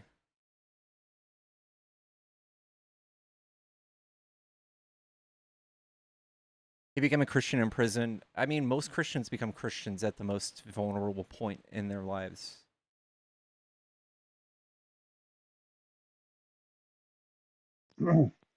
Hello, Cecil. I gotta agree with you. You're crushing it today, man. Earlier, can you hear me okay? Yeah, sorry, hold on. Okay. All right, go ahead. No, you're crushing it today. And then earlier, it was like watching a wrestling match. You tapped that one guy in, he came in with the stats, and it was like the New York City crimes, and the guy was. So you can always tell when people are losing when they try to laugh over you, and it turns me off big time when people do that. But the brass tacks before we get kicked off. But no, you're doing a good job today. This is going to sound like old news, but it actually just came out a few days ago. But did you hear about those 34,000 dead voters who were on the voter rolls in North Carolina? I will have to look into that. Okay. I'm just going to share something with you real quick before I get booted. And by the way, the Democrats voted unanimously to not require the removal of these dead people. And some of their birth dates were 1800. So you just got to ask why. Well, I already know why. The liberal Democrats have been overrepresented for the last 20 years. They've been cheating and gerrymandering and pulling out all the stops In and just Minecraft. all the dirty tricks. In Minecraft, TikTok, in Minecraft.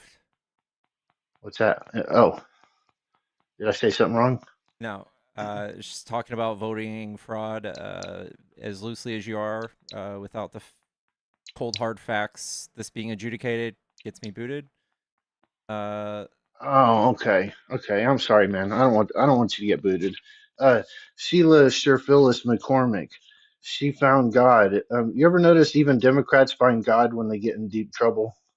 Yeah, and they Because mostly go to the right. well, she's still on the left until she gets convicted, probably. Hopefully, she won't. Honestly, I'm not in favor of throwing people in jail for white collar crimes. I mean, I know $5 million is a lot of money, or maybe it's not. You don't think $3 million is a lot of money when the SPLC is paying. Oh, hey, Pickles, I want to say one more thing real quick. You keep saying, oh, it was over 10 years that the SPLC took in the $3 million. Mm-hmm. That doesn't help your cause any. That just means this grift has been going on for 10 years. That you shouldn't be proud of that. And then another thing I want to say is they took in, you can go online and see the money that they've been taking in hundreds of millions of dollars over the years. And right after the Charlottesville stunt that you guys pulled, of course, their donations flooded in. So, and I've said this on the chat and I've asked you before, but let me just ask you one more time. How many tiki torches can you buy with $3 million over 10 years? I think you can artificially inflate the number of racists that are in this country by doing what you guys are doing with your dirty tricks. And the good news is minorities are waking up and smelling the coffee. They're saying, you guys, well, you've heard what Malcolm X said about white liberals back in the 60s, right? Yeah. You have to look that Yeah. up. They're seeing that firsthand nowadays. You guys are getting crushed. And this guy, uh, uh, what's his name, Pratt, that's running for mayor of LA. What's his first name? It's not Spencer? Benjamin. Spencer. Have you seen his campaign commercials? No. They're hilarious. Oh my gosh, you got to go see one of them. They're made by artificial intelligence, but they look like blockbuster movies. They're hilarious. They're really good. And they're saying he's a Republican on the internet, but he's not. He's an independent. But they're saying that to try to slander him. Being Anyway, called a Republican is slander. well, no, it's the Democrats. The Democrats are calling him that because they're still in the primary over there. Oh, and then, hey, how funny is it going to be if on the California ballot they don't even have any Democrats because they take the top two in rank up there, and it could be this Steve Hilton guy who's from Australia who's been a citizen, got his Here at citizenship 11, here. the North Carolina State Board of Elections. Sorry. Was that? Sorry, is an ad. Someone just said I'm choking the chicken, and that's rude. I had twice choked chicken for lunch, so. Yeah, so Malcolm X Well, did say that like white liberals will lie to you about being racist when the conservatives are just right up front about it. Well, I bet that was very accurate for the point in time when he said that. What was it? Damn well, it. it's only gotten worse. You guys have the white savior complex. All right, Georgia, thank you for the kick. Smooch Badoochies. Cecil, we all love you. Leonardo's up next. God damn it. I mean, Pickles, bro, that guy was on point. The last guest you had, I don't even know how to follow up on that, but you just play the victim all the time, Pickles. That's the problem with you, dude. And it's like, damned if you do, damned if you don't. What victim? With Trump. What do you mean, bro? You cry about everything, bro. Here's the thing, Pickles. Most people that aren't really making it in life, like you, because you don't have a real job, you complain. You're like a complainer. And because you're not successful, you see other people and you're jealous, bro. You're jealous. Trump's Leonardo, worth $10 billion. Bro, hold on. Leonardo, Pickles. what do you do for a living? Hold on, Pickles, hold on. Trump's worth $10 billion, bro. You wash your dishes in your sink at night, every night. What do you You're do? a bum loser, bro. What do you do, Leonardo? Don't worry about it. I make plenty of money, though. That's all you need to know. Leonardo, if you're going to That's measure all me you need to against know, bro. if you That's measure all me you need against to Trump, know. that's pretty damning. If you don't want to measure me against yourself. Well, all you guys do is talk about him. What do you mean I'm supposed to? That's all you talk about. You just talk about Trump all fucking day, bro. Leo, what do you do, man? What do you do? Give us a hint. Don't worry about it, man. I own my own company. I make plenty of money. I make well over 6 figures, and I work like 20 hours a week. Okay, but yeah, I put some fucking years in to get here. 13 years, dude. Ryan West Industries in Clearwater, Florida. Yes, 100%. Yes. Nice. Yeah, we private label for about 30 top brands on Amazon, bro. Like, what do you want? You're never gonna find out who we make the products for, dude. Cool. See, here's the thing, Pickles. I position myself in a way where you can't fucking you can't touch my company, bro. There's nothing you could possibly do. Yeah, you're gonna have, hold on, Pickles, let me land the plane, bro. You're gonna have a couple of your bots go leave me reviews. But guess what, Pickles? Google just removes them, dude. They know you guys are fake reviews. But hold on, here's the thing, Pickles. Where's your company at, bro? It's called Digital Media. Digital media. No, it's called sitting at home in your mom and dad's basement talking shit all day. And here I am. Yeah, I'm a business owner, Pickles, but guess what? I served 5 years in the fucking army, bro. I signed up at 17 years old. What did you do, bro? What have you done for this country? I served 12 years in PUBG. Yeah, PUBG. There you go with the fucking PS5, bro. You just Pickles. Let's compare resumes then, dude. Okay. Why should I take advice from you when you have no experience? I feel it's like really lame to brag about my own accomplishments, but I have done quite a bit with my life that I don't Well, share a lot. tell me, bro. I was a professional content creator / gamer for 6 years. Oh God, that's not a fucking real job, Of bro. course it is. No, it's not, bro. That's sitting at home at your mom's house, not being a productive citizen, dude. It absolutely is. It's the same thing No, as it's not, playing bro. football. It's the same thing as playing chess. It's the same thing. What do you think? You're some League of Legends fucking tournament killer? Like, what's the deal here, Pickles? You're not making money, bro. How much money do you make a week right now? I don't share that. How much do you make a month, Pickles? I'll share what I make. I'm the business owner, dude. I have no problem sharing. No, But see, here's the problem, bro. Pickles, have you ever done over $1 million in sales revenue? Yes or no? yes. Doing what? Construction. Then how the fuck are you living at home, bro? Why are you a fucking bitch liar, dude? Why do you sit here and lie? I wasn't lying. Where's the money at, bro? How are you still at home with your parents? I'm not at home with my parents. I have my own place. Bro, no grown-ass adult has their fucking desk in their bedroom, bro. Yeah, they do. My guy, I have my own fucking 1,000 square foot weight room, bro. What are you doing, Pickles? When are you going to go to the gym and get in shape and go in the army? The army? Yeah, To go in the fight Navy some or billionaires' something, bro. war? To go fight Can for the you go Epstein in files? something, bro? You sit here and you go, I want free healthcare. I want free dental. I want free everything. Bro, the recruiter's waiting for you down the street, my guy. Nice. No, I prefer to be here and not in harm's way, fighting for the Yeah, Epstein files. so your mommy can fucking serve you your Pop-Tarts and orange juice in the morning. I wish she would, but And she your doesn't live fucking here. cereal. She doesn't live here, man. How about we do this, Pickles? Let's do a tour right now of our places. I'll give you a tour of my place. You give me a tour of your place, and I'll give you a tour of my place. I'll even show you the warehouse downstairs where we manufacture everything. I'm good, dude. I'm good. I don't have very Why much not, to show bro? off. I don't have much to show off. Why not, bro? Because my accolades didn't carry over into this part of my life. What accolades? You have no experience. Tell me what you've done in your life. What have you done, Pickles? Have you run a company before? Yes. Just tell us about it. It's called Umbrella Construction. It did $1.6 million in its first year in operation, and I lost it because there was some unfortunate handling of monies by people who stole from me.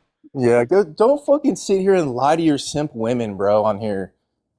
You know your Not lying. audience is like 90% old simp women, dude. I love that, dude. I love the old women that watch me. And mostly the I don't want to get kicked, bro, because I don't want to. Yeah, I'm trying not to get kicked, but The thing is, Pickles, is, bro, what I've done in my life, just what I did in 5 years in the army, bro, you'll never do in your entire existence, bro. Thank God. The shit I did in the army for 5 years, bro, you could never, ever, ever in your entire lifetime come close to it, dude. False, dude. Have you seen But my here's the footage on thing. PUBG? Here's the thing, bro. I'm supposed to take your advice. Why would I take your advice, Pickles? Do you think you can run my company? I'm not giving financial advice. You shouldn't. You should stop doing that.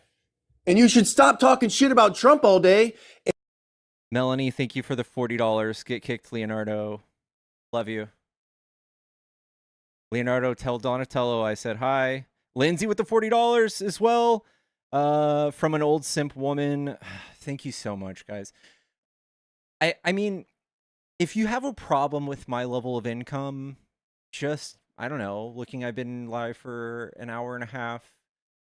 And if I'm not a mathematician, but just $40 twice in 2 hours, it's like $40 an hour. That's like what a primo welder gets. And I'm sitting here in the comfort of my own home in arm's reach of my dog, who I love very much, who probably deserves a treat right now. And I get to give it to her.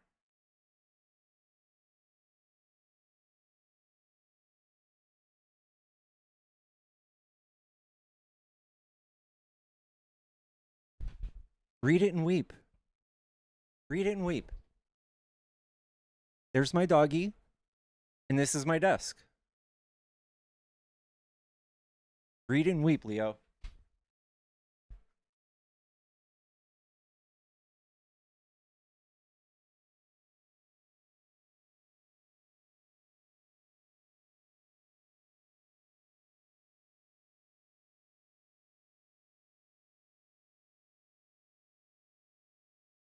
It is a basement. It is a basement, by the way.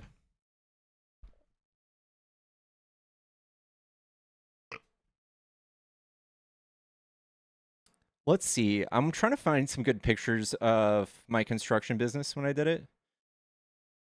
There's my office. I designed that logo.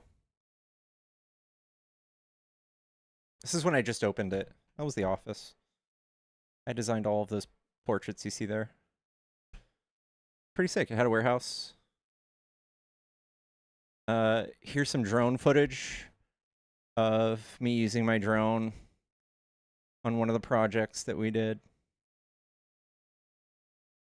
Let's see.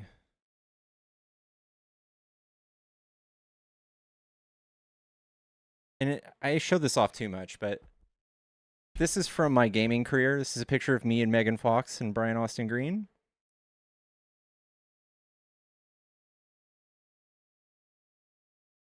Here's another picture. Me, Megan Fox, Nikki Bella, Twitch.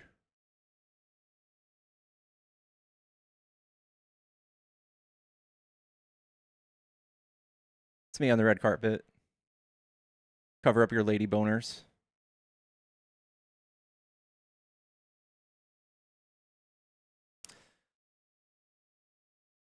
That's what my stream looks like. Let's see. Oh. I bet I can do this. This is just, there's like 30,000 photos of me doing construction. It's just everywhere. In my phone, there's so many. That was my business card. Pretty sick.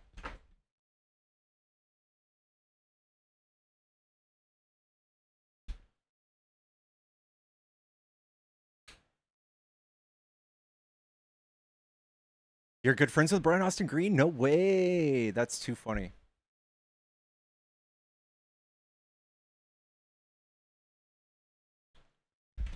I know. Nobody likes it when you brag. And that includes you, Leo. Nobody wants to hear you jerk yourself off about the things you've done with your life. Nobody wants to hear it, even if they like you. They don't like it when I do it. They don't like it when you do it. I don't think you've come that far.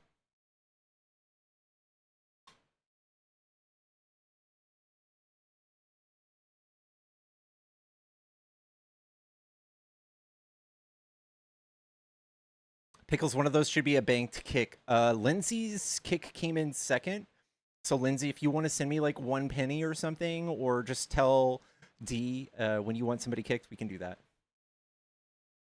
Nobody who owns a business is bro that much. Yeah, I know. Insecure people brag and put down others. Yeah.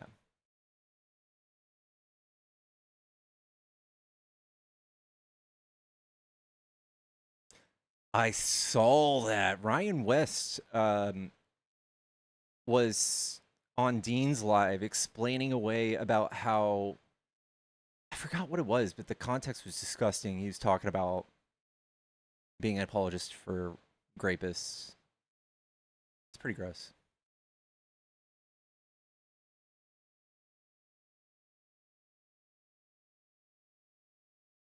He also have a video of you on his profile. Love that. Hoodlum in his confession? No. How was I make more money a debate win? Yeah, it's not.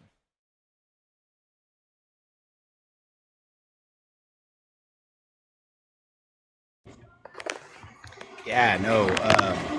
Hoodie was on. You know who Danielle is, right?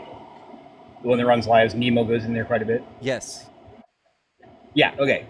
He was on Danielle's live one night, and he confessed that he watches CSAM on the dark web to research what's going on.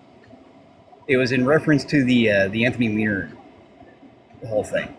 He said he went and actually saw the contents of his laptop and admitted that he's seen CSAM. That he searches it. I'm assuming C stands for child. Section, yes. Oh. SA materials. CSAM, child SA materials, yes. Openly acknowledged it and then got pissed when everybody thought he was a freak for admitting it.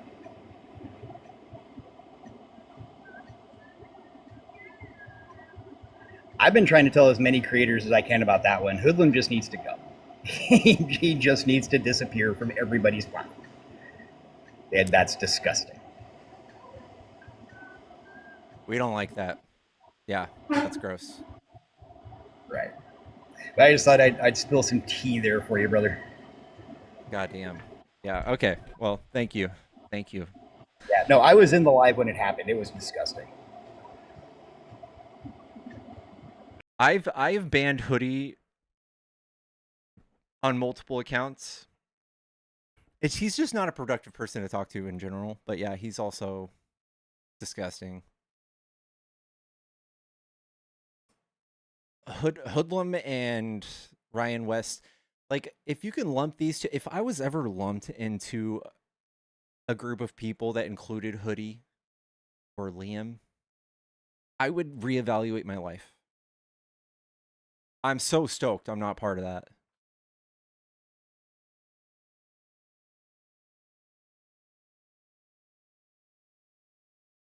How many Republicans have seen? Yeah, yeah. Aren't Ryan West and Liam this? Yeah, yeah, they are.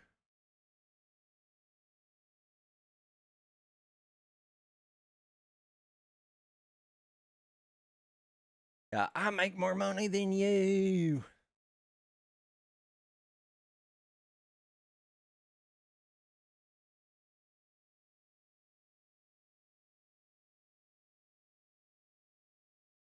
All right, we turn the phone line back on.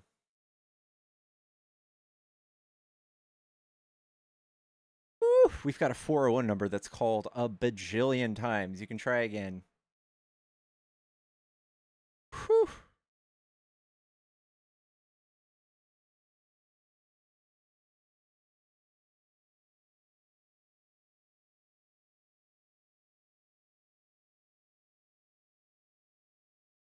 Thank you, D.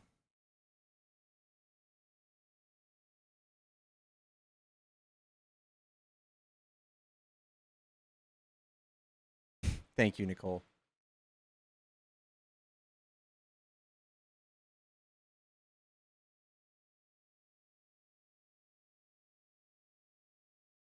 Do I have anyone in the guest spot? Oh, Tic Tac.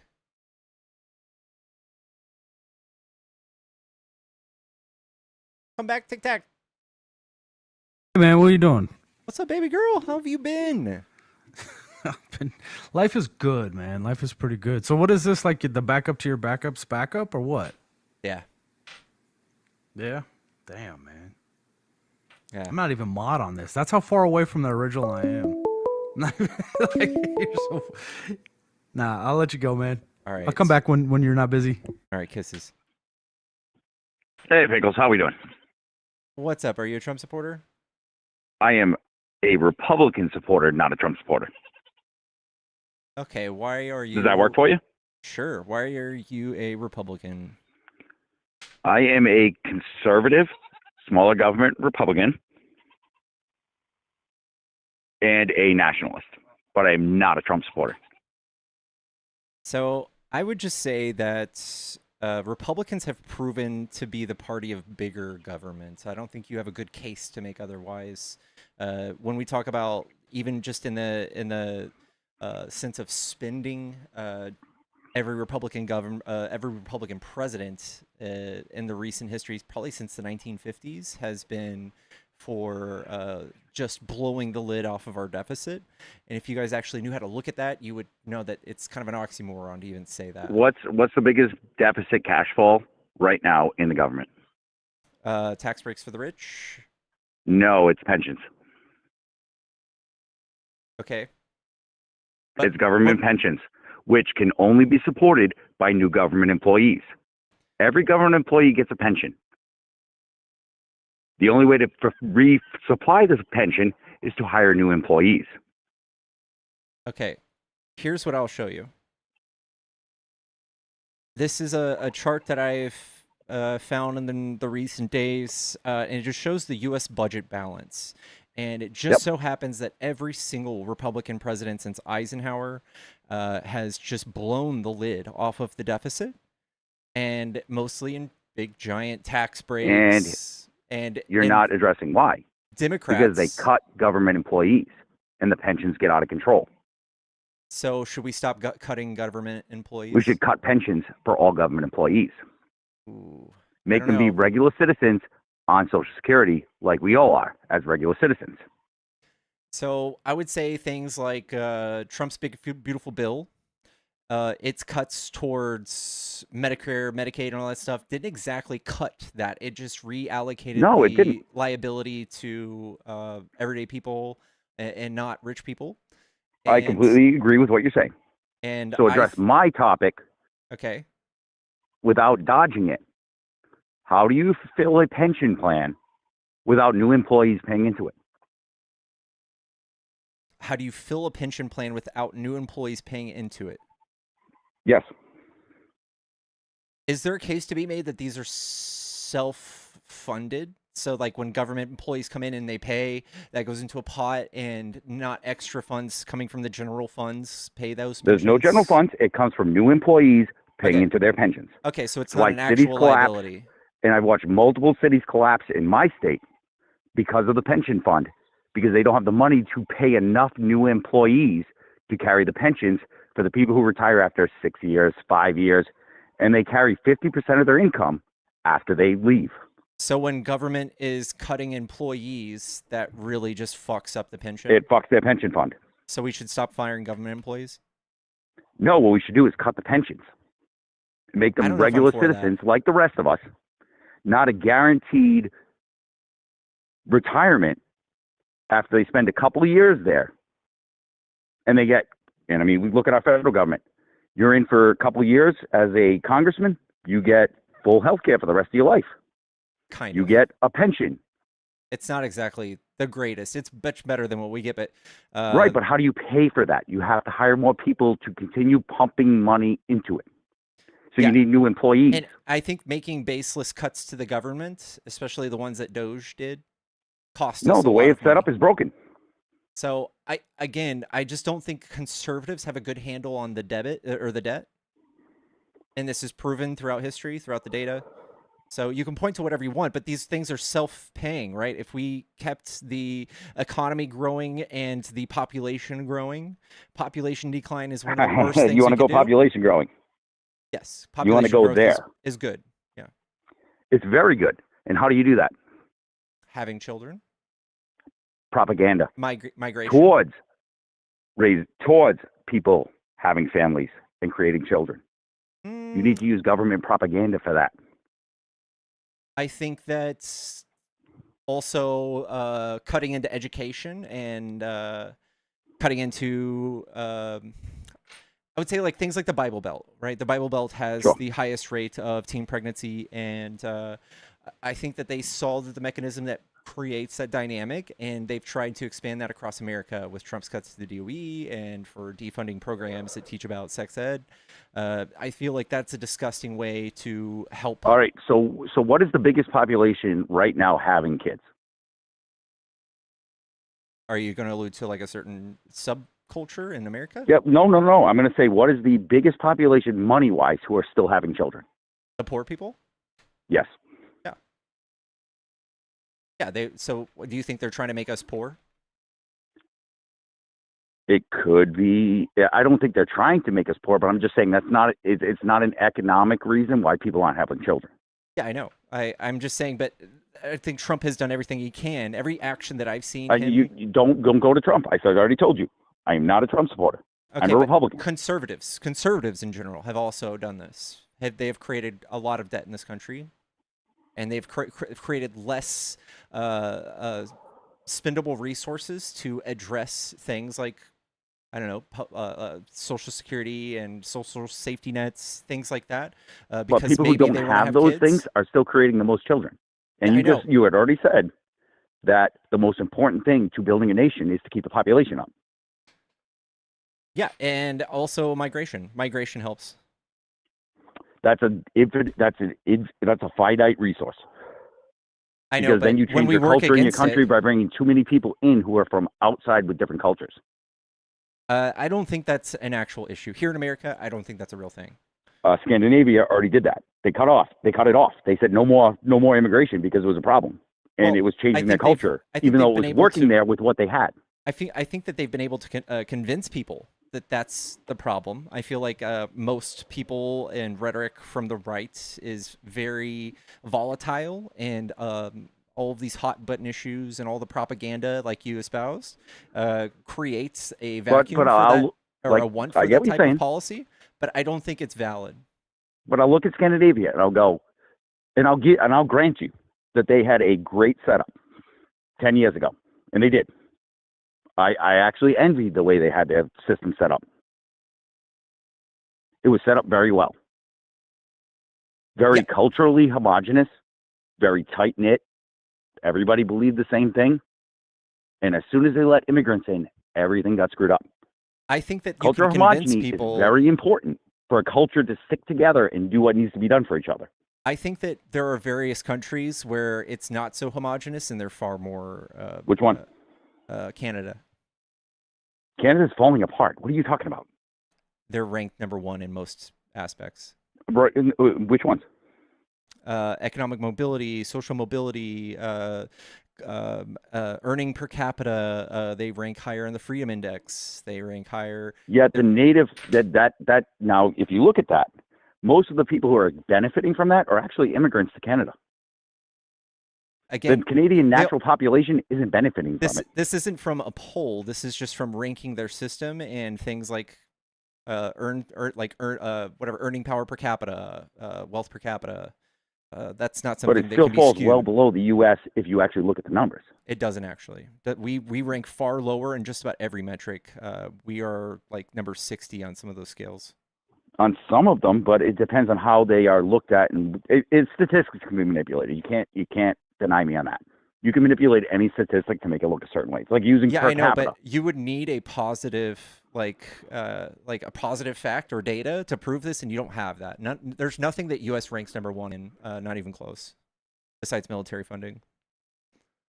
And does every other country benefit from our military funding right now? Can you look at it that way and say, yeah, a lot of countries are a little better because the U.S. is overpowering everybody else around them? I think that if you're trying to make a case for the fact that our military benefits everyone else around us, I would just point to Cuba, Venezuela, Greenland, Canada. Yeah, countries Iran. that are our enemies.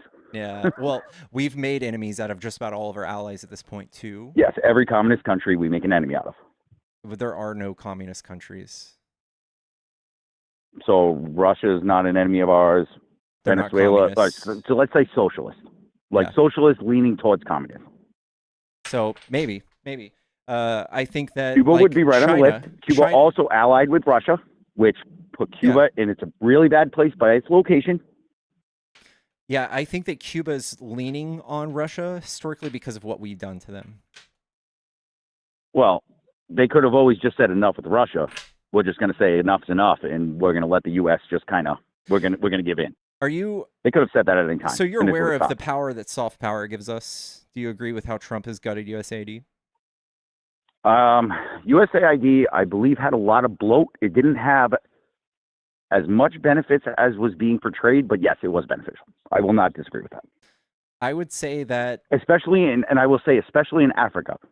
Yeah, it was probably beneficial because of what China is doing in Africa right now.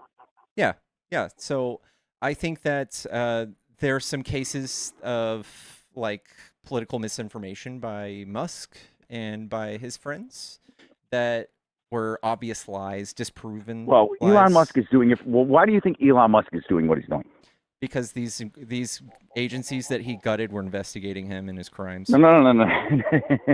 You have no idea the way that man thinks. He's doing what he's doing because he wants the rare earth minerals, and he knows he has no in with China. No, I mean, so he's trying to use the U.S.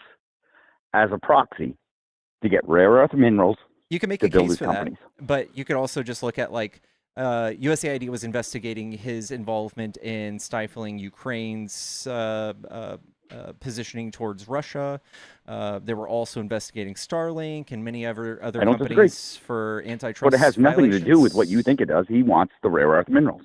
Well, I don't think that any of this that stifled his relations with Starlink and stuff helps his ability to get rare earth minerals. Right, but what he will never be allied with is China, and you don't have to disagree with that because China steals his proprieties all the time. Okay, so I still think that this is going to cost us in the long run. It's going to cost us more than we're saving, especially when you just look at it was $9 billion a year, which is less than what Trump's going to steal from the government by the time he's done. I don't disagree with a lot of your facts, but you keep trying to lay this on Trump. The Republicans have failed since 2008. I think they've been failing since 1980, honestly. No, you know what? I will not no, I will say George Bush 1 was okay. Maybe. He was okay. Reagan failed horribly. Yeah, and I don't know why he's the standard bearer for the conservatives. I don't understand that. I think Trump has kind of turned them away from him because his actions towards amnesty and stuff like that. But Reagan did amnesty. Reagan released the asylums. He cut mental health funding. He made school education expensive. He took away subsidies from that. Reagan did horrible things for this country.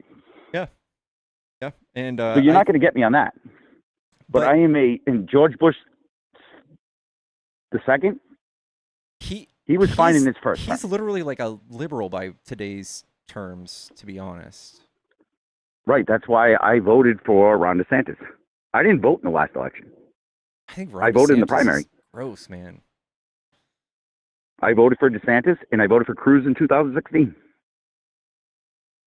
I think Ron DeSantis and his ties with Russia and his anti-COVID rhetoric was so harmful and fascist. COVID was, and this is always going to be a debate because everybody looks at COVID differently. I think COVID, and just in my opinion, COVID was overblown.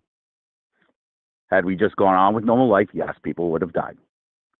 Sacrifice of the few for the many. I think that's all right. I'll give my opinion on that. 15% higher Republican death rates because of the anti-vax, anti-masking conspiracies. And I think that if we would have just not addressed it at all, we would have seen COVID mutate at a higher rate, something that we've never seen before, something that didn't just kill 1% of our population. We would All have seen right, it worse. you're literally making my point for me. So you're for people dying? COVID would have mutated faster, become a weaker gene, just like it did. But what that would have been more It would have gone the detrimental. other way. It would have passed through faster. It would have been over sooner had we just let it go through the population. I don't Because think so. COVID has now mutated into a strain that is harmless again. Well, I mean, look at New Zealand. They got 96% of their population vaccinated, and they had COVID rates down to like 4 people per day rather than a 9/11 every day. I think that's a far better Yes, way but I think to if do we it. would have just let it go through, it wouldn't hit the economy as hard. So the people who survived wouldn't have been hit as hard. I think people dying would have created the same hole in the economy. I am more of a realist, and I can look at 1% deaths as acceptable. How many people died in the Civil War? What was it, 700,000? Oh, no, it was way more 500? than that. Sorry. Like My numbers may 500,000? be off right now. I got to look back at it. I Yeah. can't give you a good number.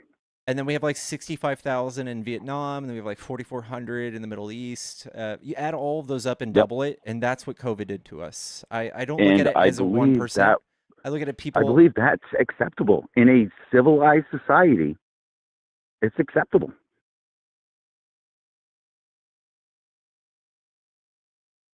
Well, I just think that You can't vaccinations, save everybody. saving And lives, if you is have good. to sacrifice a few, if you have to sacrifice even say 12, I'd say 15%.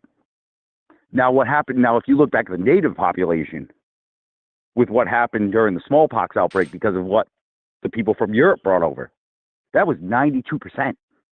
It wiped out the native population. That's unacceptable.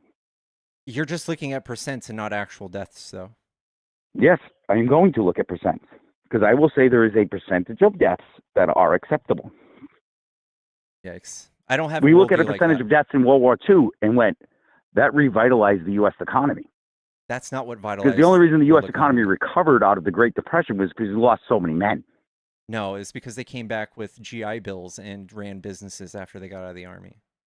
And where did we get all that information from? Where did that? And I'm going to be straight with you. Where did all 90% of our ideas come from about how to fix things?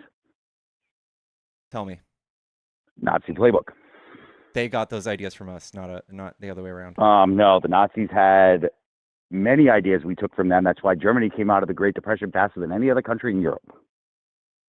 Nazi Germany and Hitler specifically looked at Jim Crow era laws in order to figure out what was the most effective. Jim Crow didn't come out till the. Hang on. Hitler wasn't evil to black or Muslim people. He just weaponized the same way we He treated those hired people. them.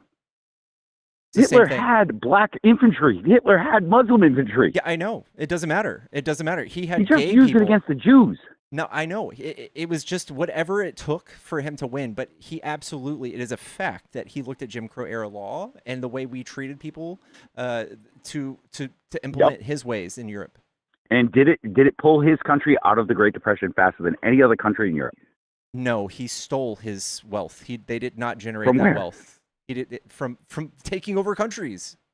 No, he didn't. Yes, he did. If you look at the actual numbers, yes, he completely eliminated his currency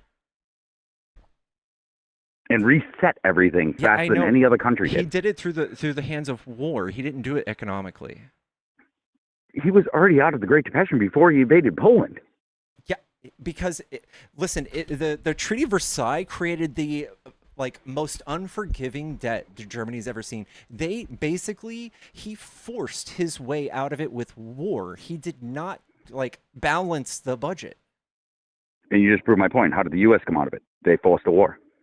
We didn't force anything. We were late to that war. Right, but how did we come out of it? Because we were still pretty in the Deep Depression in the 1940s. I just told you, the GI Bills. When people came back educated and started their own businesses, that's what happened. Because we reduced our population. It was not a And we were desperate to pay people more to do the work we needed. So population decline is always bad for the economy. There's not a single case you can make that it is otherwise. So going back to COVID, how would COVID, having let a decent amount of the population die, and this even may help for housing. If we let the older people die in our country and we said, you know what, we got to keep the young people alive because the COVID was only going after old people, would that have not have been better for housing right now? No. You're just saying no because that's an emotional response. No, I just so the economy and the people who are 65 plus, maybe like some of them you can make a case that they were a net drain because they were collecting Social Security or Medicare or Medicaid, but population decline hurts in every level, even if it's just the old population dying, because the movement in the economy, the old people are hiring people to do labor intense work. So How people at old the are we bottom- talking? I'm sorry? How old are you talking when you say their net gains? 50 to 65? How about we talk 70 to 90? Okay, Who are still living in homes, okay. who are still taking up housing. Because we increased our age limits, now people are living in their homes longer. We've increased red tape. We've increased energy codes. We've increased a multitude of things. Unlike Europe, where elderly people live with their younger, and Europe does have a better system. Elderly people move in with their kids.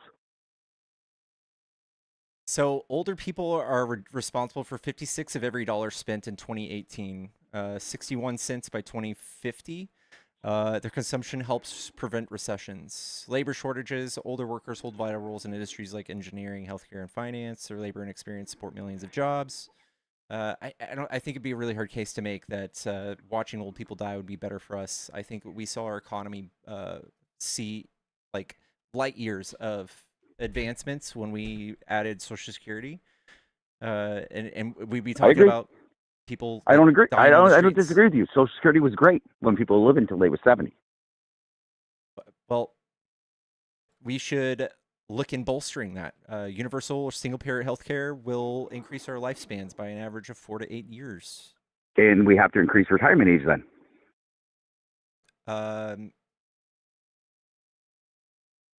If you're going to live longer, you should be contributing for a longer period of time.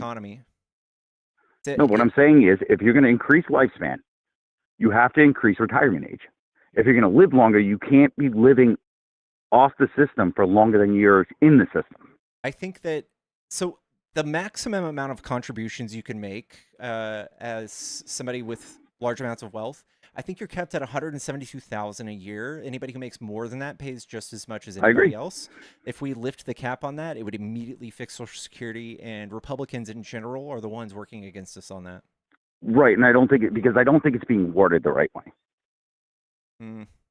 I don't think if you want to increase how much people pay, I'm completely fine with that.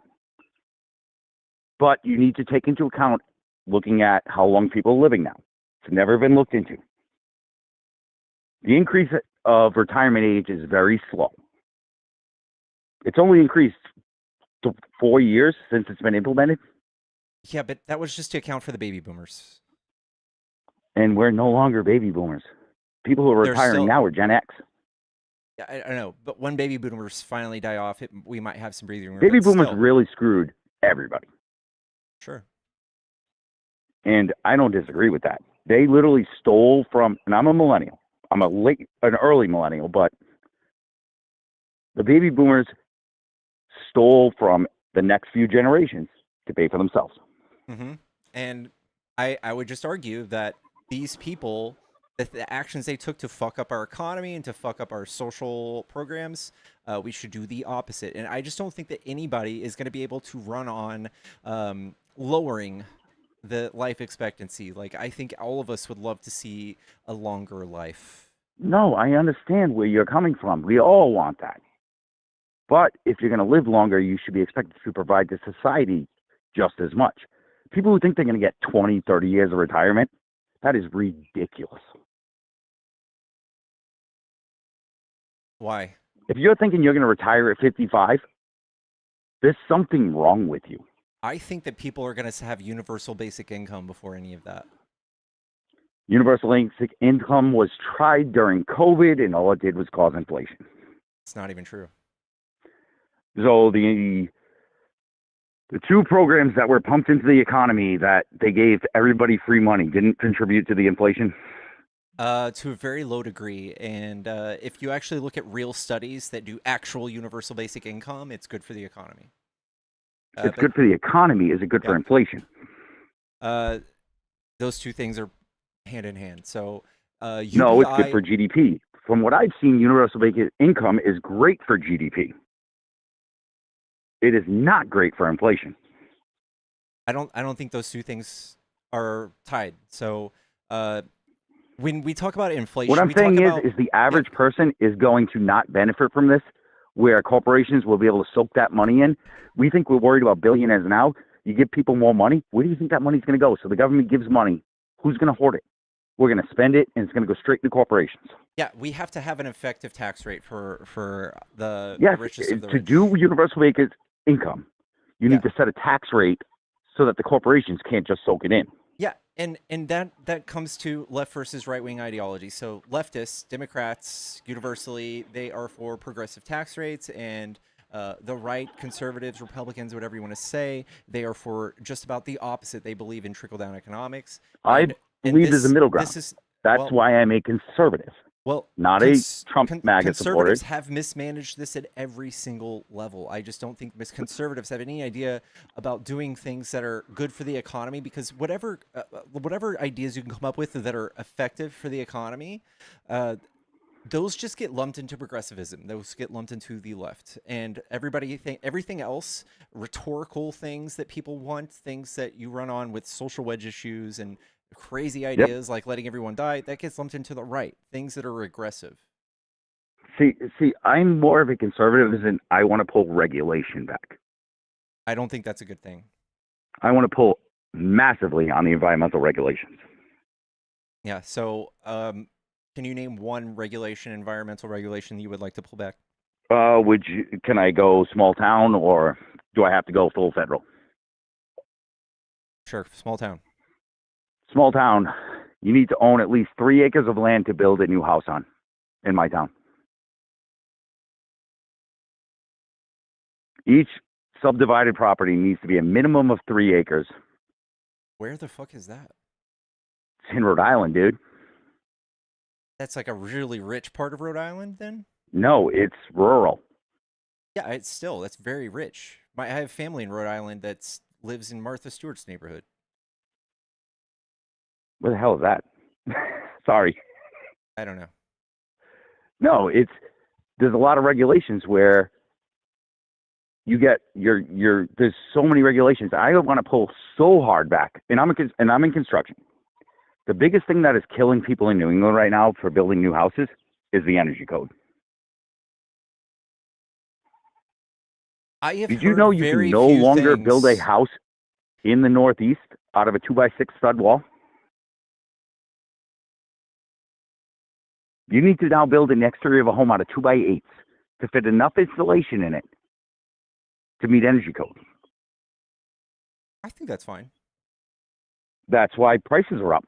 That's why a house now, a brand new home, because is going to cost. Because when we talk about energy, I'm sure there's a study out there that shows that the energy usage is just a net drain in the economy. So if you build a home out of 2x2s, pull that to the extreme, you're basically just going to make a home that's going to need repairs in 10, 15 years. It's maybe even be fucking demolished when 2x6. My home was built out of 2x4s 50 years ago, and it's completely fine.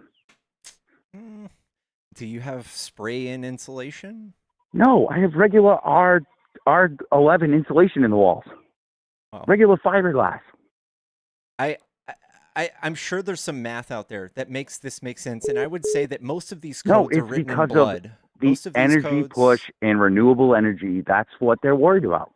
Massachusetts, I'm in Rhode Island. Rhode Island isn't as bad. Massachusetts, you can't build a new home for under $600,000 right now. Well, I mean, we're just going to talk about inflation and Republican policy. No, that's what it costs now between land, the codes, and everything else. You wonder why we don't have houses? Because it costs to build a new home $600,000. I think that there's a lot of math around that I could explain to you really quick, but 65% of home ownership is the average. We can even look at historically since like Yep. 1980. It's been hovering around 65%. The whole thing where houses are too So expensive why or did yada yada yada why did yada Gen Z complain so bad if it's still hovering at the same rate? because it's Why is propaganda. Gen Z freaking out? Propaganda. What was that? Propaganda. All right. So that's something I'll agree with Jan. That makes complete sense. Yeah. Because I listen to those young kids and I go, I didn't buy a house till I was 30. Yeah, I think that also, no matter what age you are, even if you're in the low teens, you are being targeted with mass amounts of marketing to spend your money, like microtransactions, yada, yada, yada. So people don't have the same expendable income as they used to.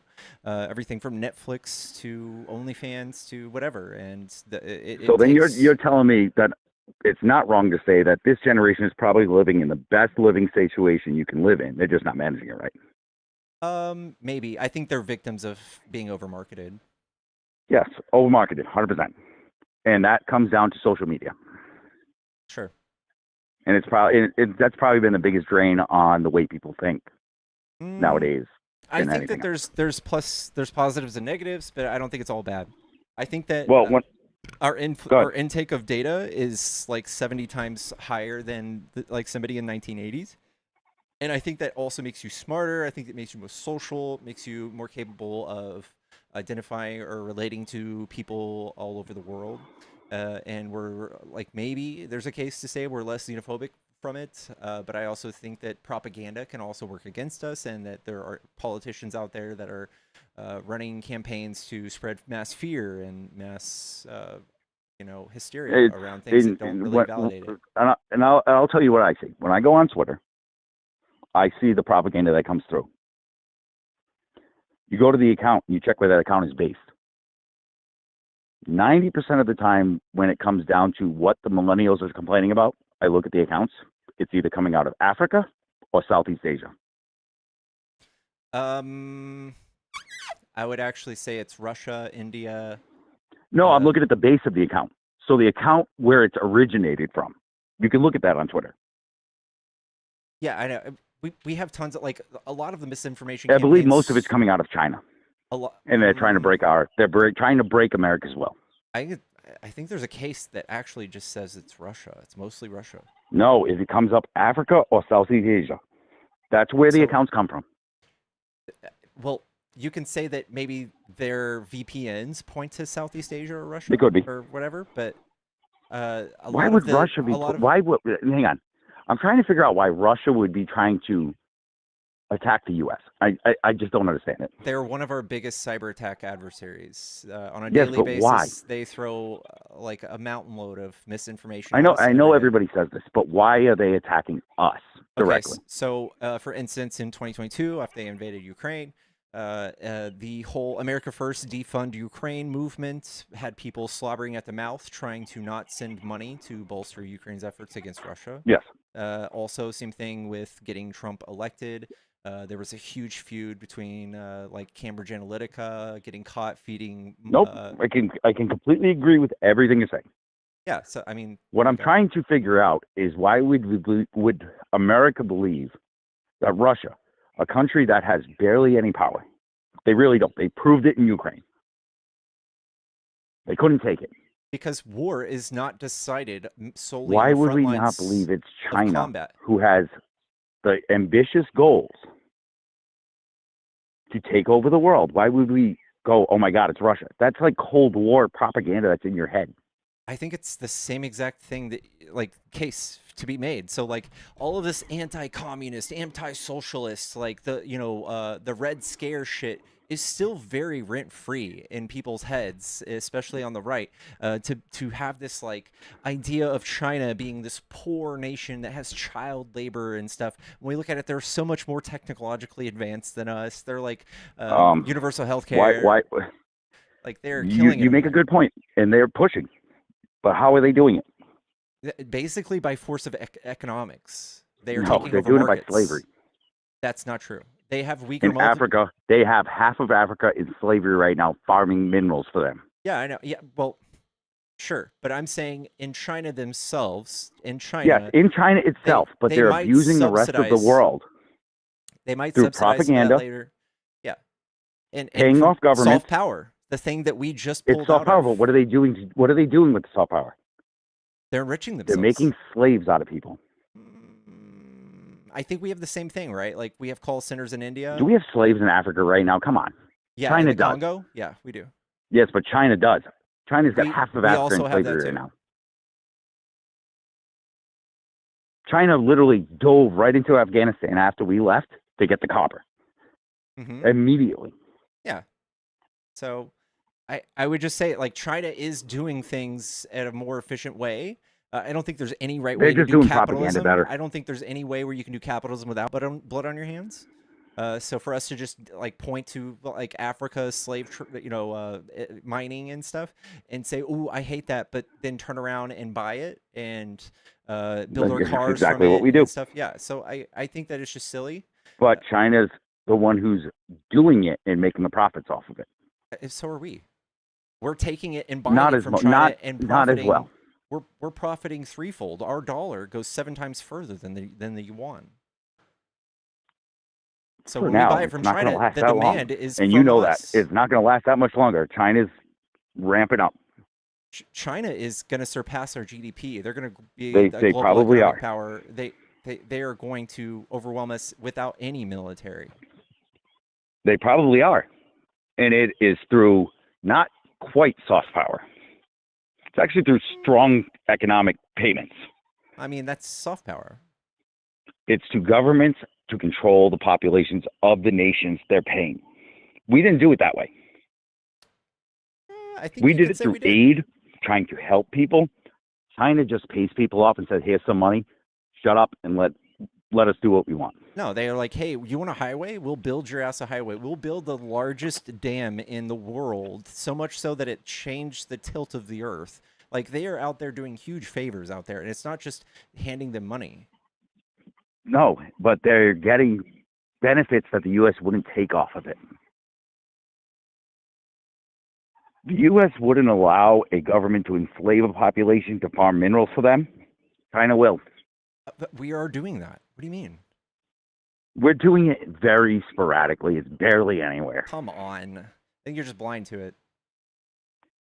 Then inform me. All right, the UAE I'll listen. and us, we are looking at holding hands with them and putting like a 30 to 60,000 All right. large Yep, go ahead. personnel in the Congo to guard the mines. Did you? Yeah, that's kind of. I don't understand why we're doing it, and I'll agree with you. Because the mines are kind of useless. What we're looking for. Gold? Yeah, it's kind of useless compared to China paying to strip lithium. Gold is the And most strip conductive cobalt. metal in the world. It's how we make microchips. Yeah, but stripping cobalt and stripping lithium. Yeah, none of those do anything without a gold-powered microchip. That is true. Because you need the platinum, but yes. So it's literally a battle of the two superpowers right now, and we know who they are. Yeah, it's I know. us and China. We can't be selective. Russia's got to be forgotten. They have nukes, great. They are not a superpower. They're nothing. Well, we need to act like it and bolster their forces in Ukraine.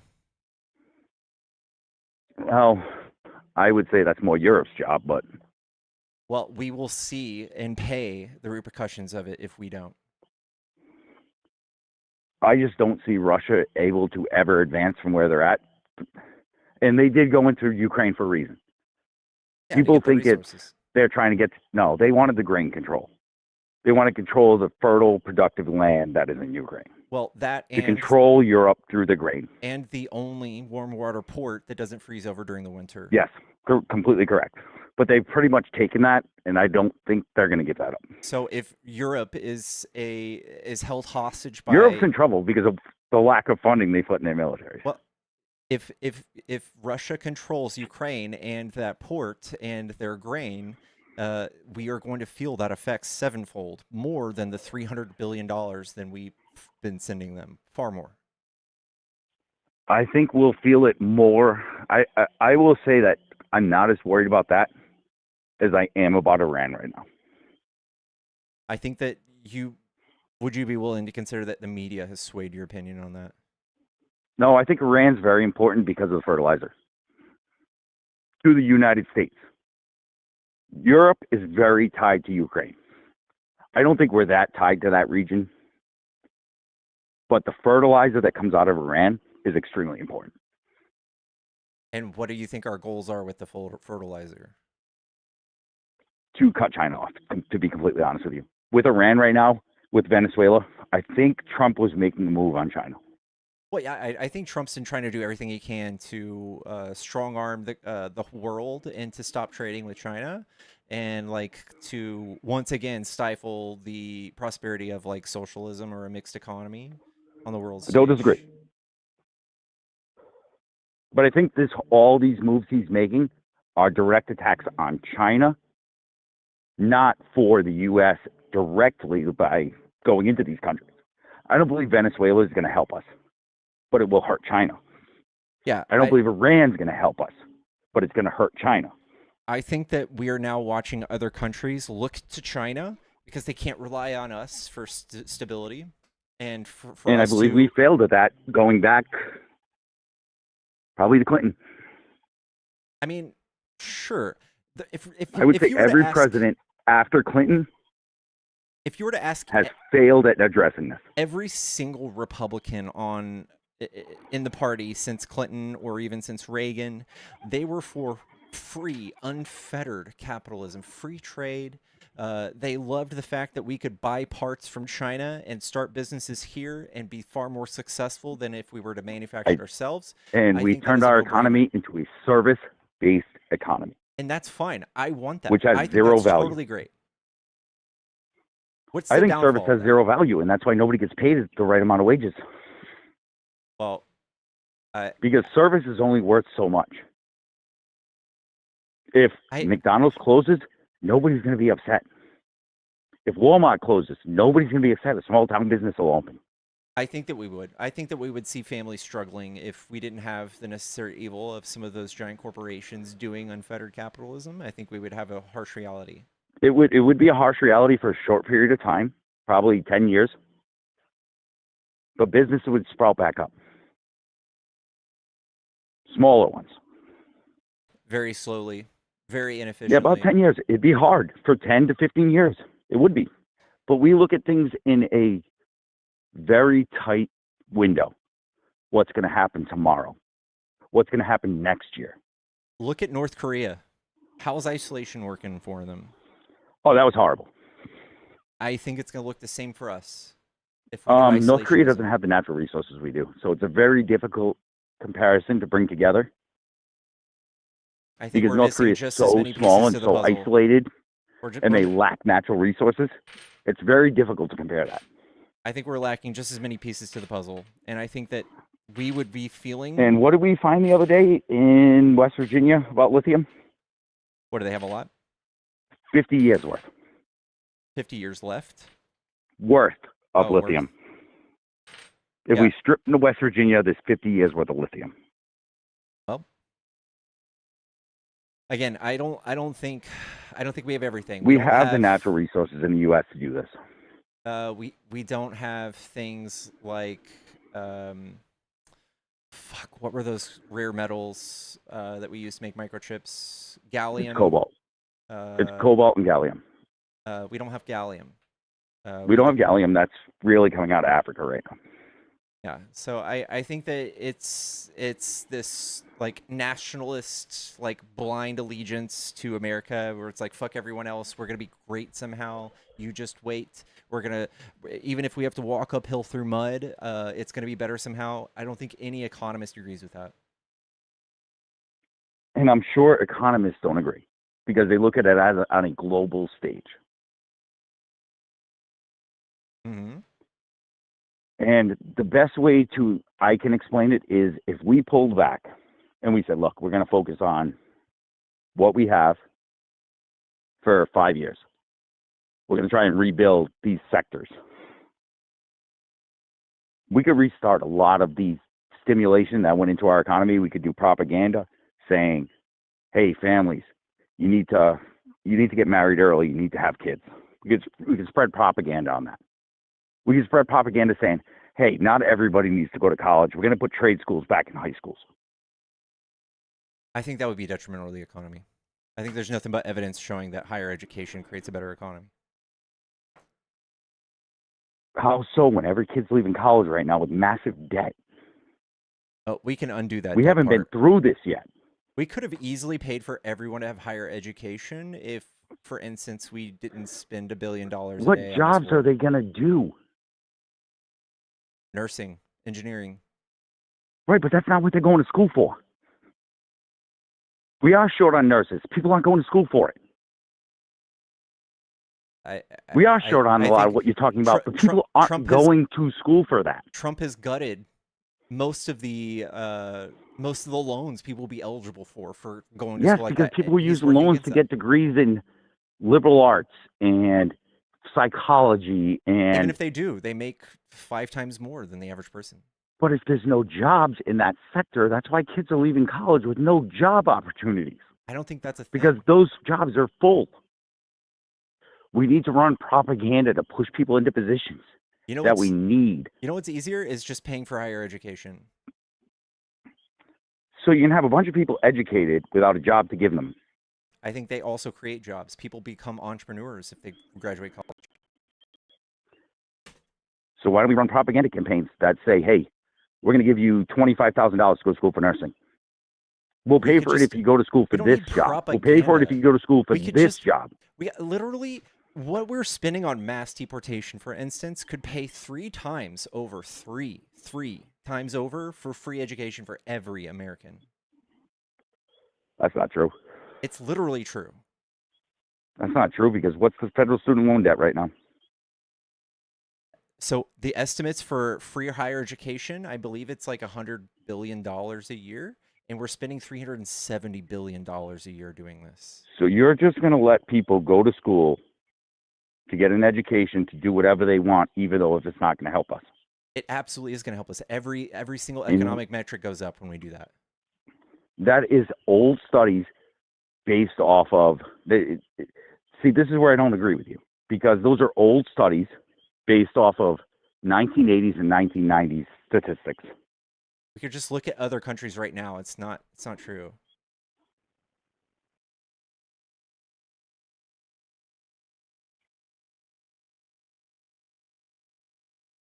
But there also is propaganda campaigns in those countries for people to go to school for certain things.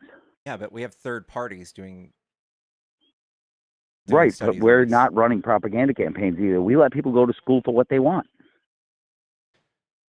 I think that propaganda has reached you in the fact that like higher education is useless.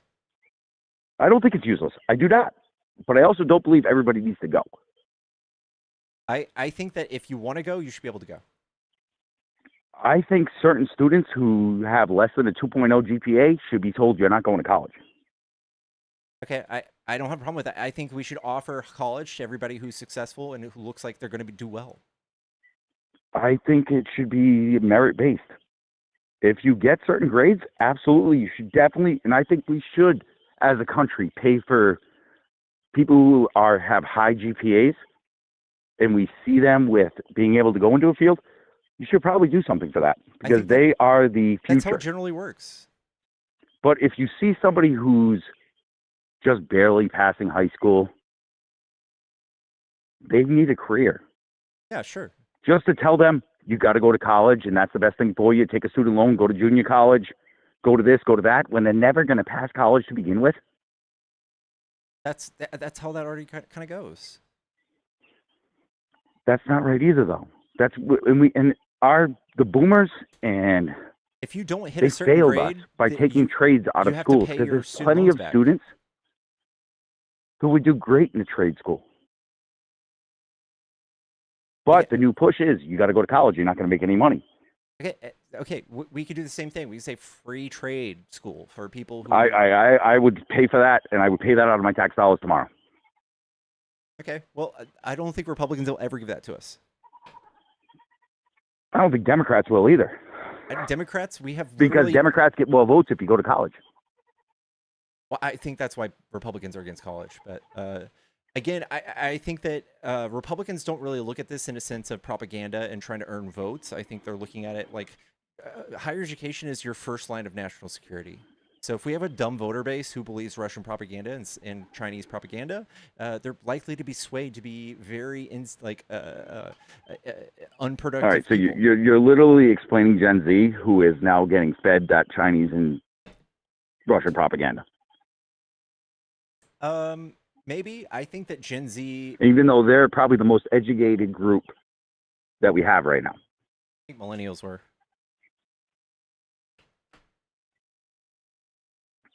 I think Which metric? Studies show millennials were, ironically. Which metric?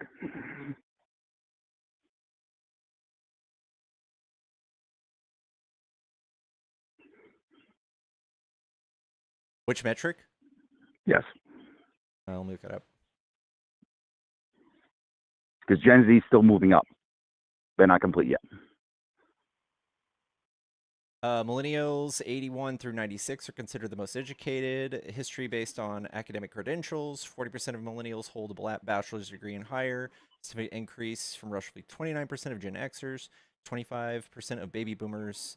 Despite this, they face severe economic headwinds and often have lower net worths compared to previous generations, probably because of what boomers have done to our economy and the political decisions they've made for us. Completely agree with you on the boomers. They completely screwed 3 generations. I think But the I don't think people it's that you're education. pointing to in office are the boomers. The people, especially in your party, the average age of someone in Congress is like 65. Those are the people you're voting for to do surgery on our economy and fuck it. You keep saying me. You're a When Republican. I voted for Ted Cruz in 2016, when he was in his 40s. Fucking sucks. What was that? Ted Cruz fucking sucks. Where are you? Are you in Texas? No, I'm in Rhode Island, dude. I already told you that. Oh, that's right. I voted for Ted Cruz, and then I was going to vote in 2024 in the Republican primary, which got canceled because Trump had already gotten enough votes in Rhode Island. I was voting for DeSantis. Yeah, I think I just don't think there's a good case to make for Republicans in their handling of the economy. At every turn, they make less jobs, they make more debt, they cause more social division. All right, well, let's come to a middle ground. I would vote for John Fetterman tomorrow if he was running for a higher office. Even though he's had his strokes, looking at what he's become, and I was a huge Joe Manchin fan.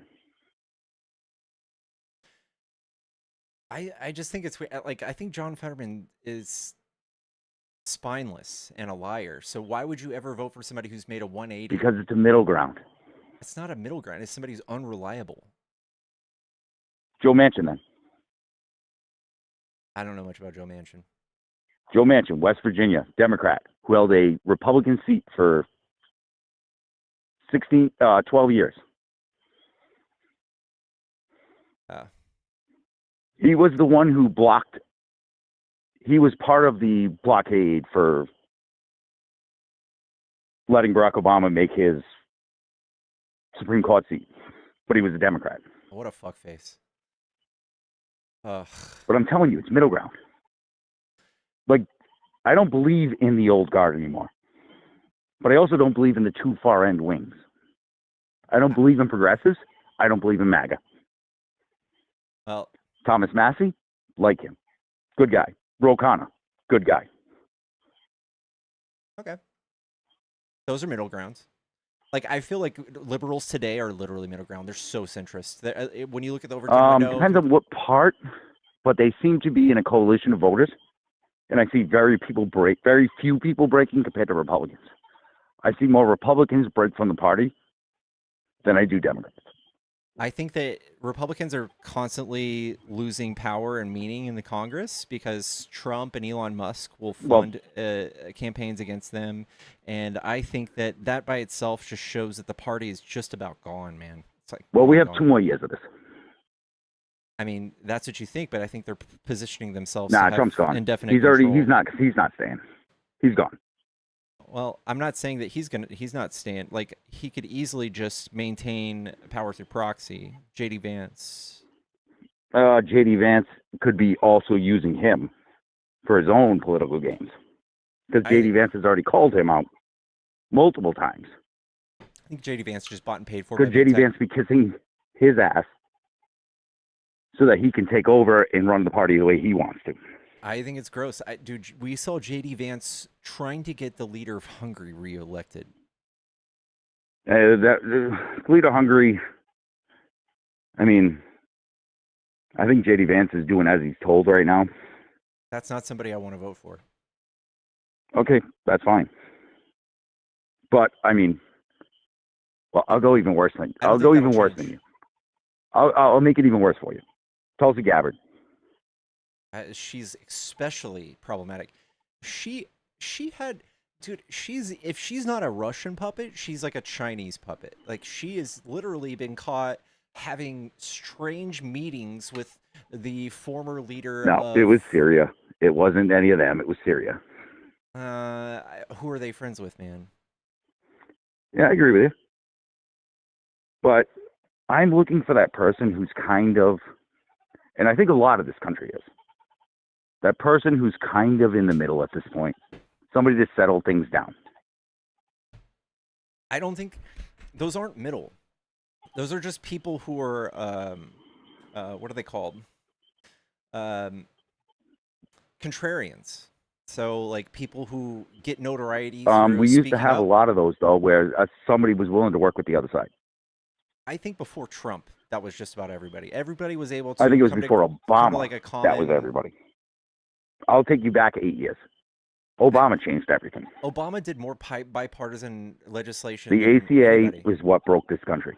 I think that revisions to the ACA is what broke the country, and that's done by the No, what I'm saying Foundation. is him forcing it through is what broke the Republicans, and they said, we're not doing this again. Republicans are the ones who made it really bad. No, but they made it bad after. I'm saying the way he did it is what caused Republicans to become Before what they it was became. pushed through, What they became. The final revisions were made by the Heritage Foundation. The people who It didn't write the help when plans. Nancy Pelosi said, we got to pass it to find out what's in it. But we can actually just see the revisions made by Republicans, and those made it so weak. It would have looked more like universal Medicare. If they didn't fuck I it up don't and get their disagree, dick but I don't beaters on believe. it. And see, I make decent money. I don't believe in universal Medicare. I think that's just a problem of not understanding it. I know people in Canada who complain. I know people in the UK who complain. Yeah, but we can because just look of at the wait numbers. times, because so many people use it as a primary care physician, and they waste the time of a lot of doctors. Dog, there are 40 million Americans who have no insurance at all, and their wait times are indefinite. That's not true. And don't give me we kicked off 15 million people off of We it. kicked 12. We did. Because I've looked into the data. 90% of the people who kicked off were between 55 and 65 and early retirees. Those people are inherently eligible, aren't they? What was that? They're inherently eligible, aren't they? Not for Medicaid. You're not eligible for Medicaid until 63. You said Medicare. No, Medicaid. I mean, Obamacare, the subsidies, the Obamacare subsidies. So the subsidies. The people who got kicked off the subsidies. They were between the ages of 55 and 65, early retirees making too much money. Those were the ones who were kicked off. Okay.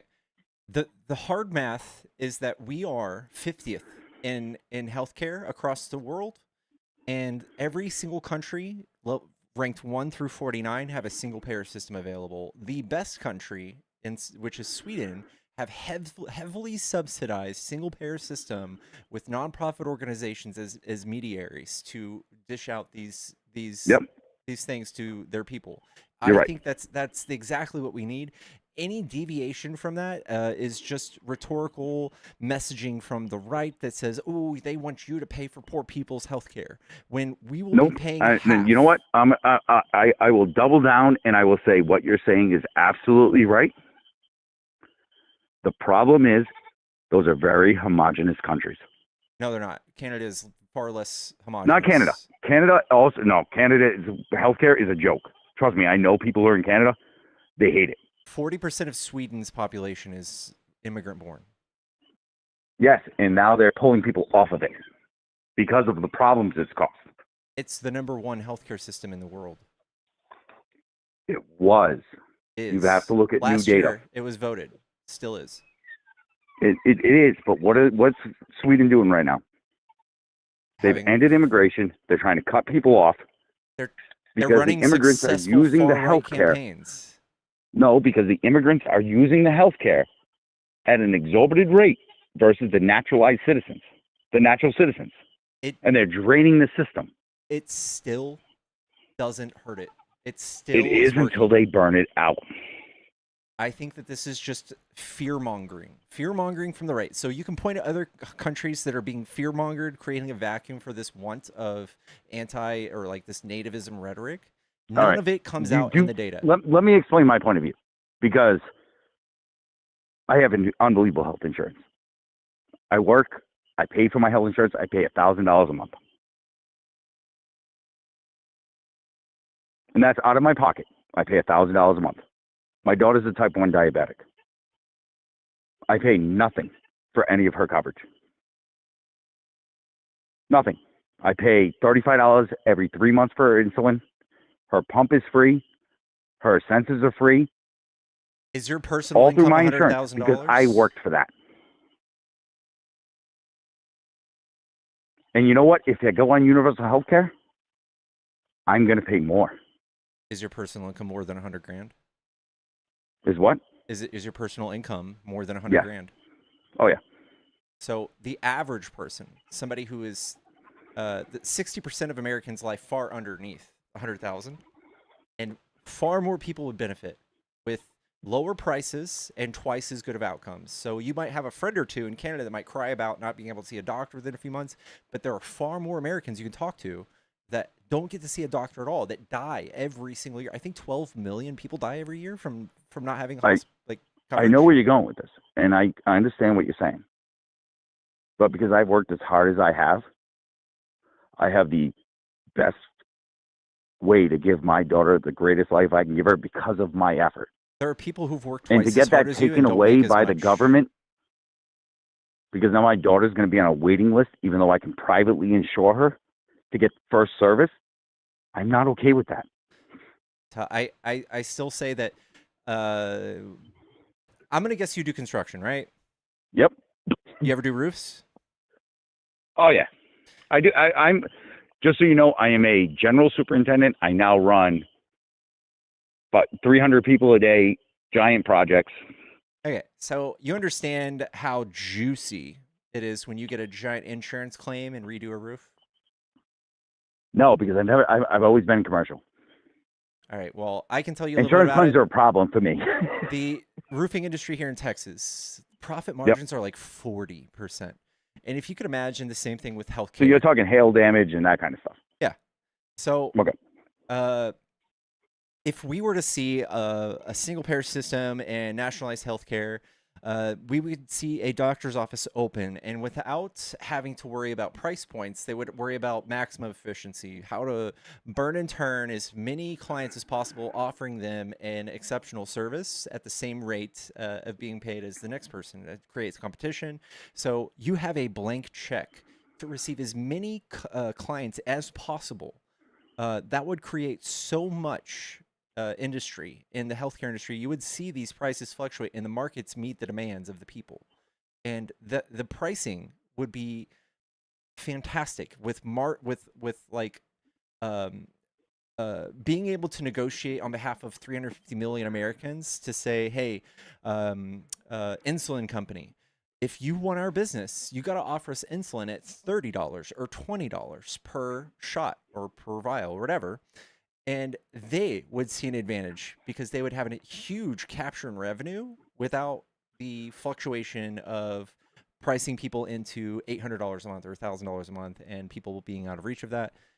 You would see a huge increase in sales for their company, and then you would see a huge increase in people receiving healthcare because of because of the market, the way it's acting. Okay. So I see your beautiful idea, and it makes sense the way you're explaining. What I see is as a capitalist society, because we're never going to take that away. I see corporate CEOs going, how much can I reach the government and charge them as much as I can to get as much profit out of them as I can get out of them? So that's a thing already with insurance companies. They and do we add literally universal nothing. health care. I just see the same thing happening and prices going higher. So the model for insurance companies to maximize profits is figuring out with algorithms how to deny people coverage to maximize profits. That's just literally killing people to make money. I agree. So I think that we can take that out, and I believe it's like 20% of all money paid into insurance is just taken by that big man up top. We can do without that. Completely agree with you. So the first thing you need to do is break that system before you could do universal health care. But that would just be one. Because if you do universal health care first, you're just going to enrich every hospital owner, every hospice owner, you're just going to enrich those people based off the taxpayer dollar. I don't think so. Because they're going to grab all of it as fast as they can.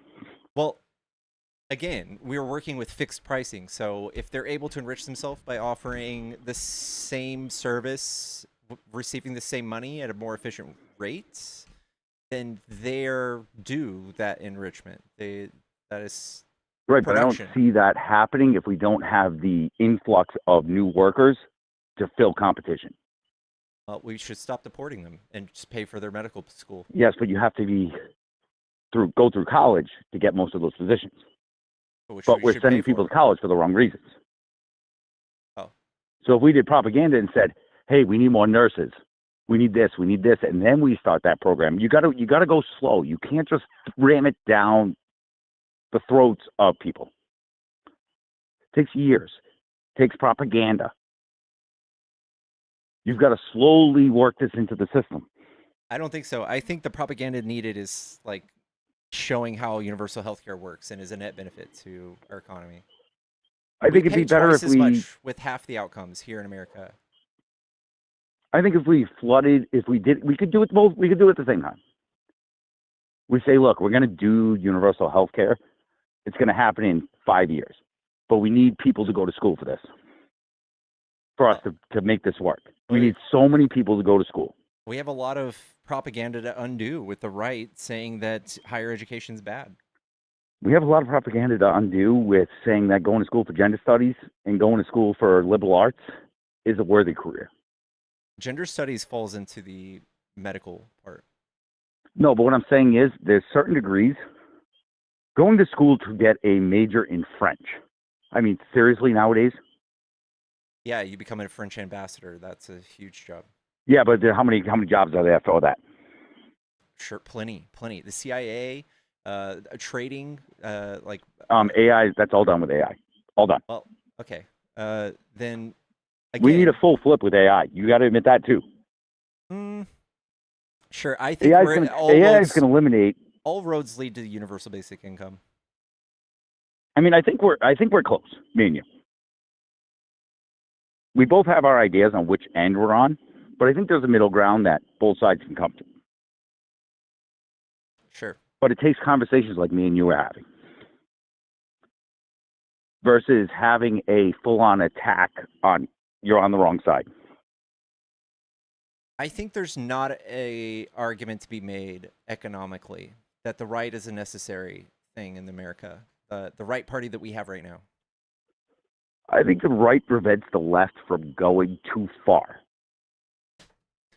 I think they've done more than that. I think we are falling behind the developed world, and it's because of the Electoral College and DEI for rednecks that have kept the people's will from being enacted. Hang on.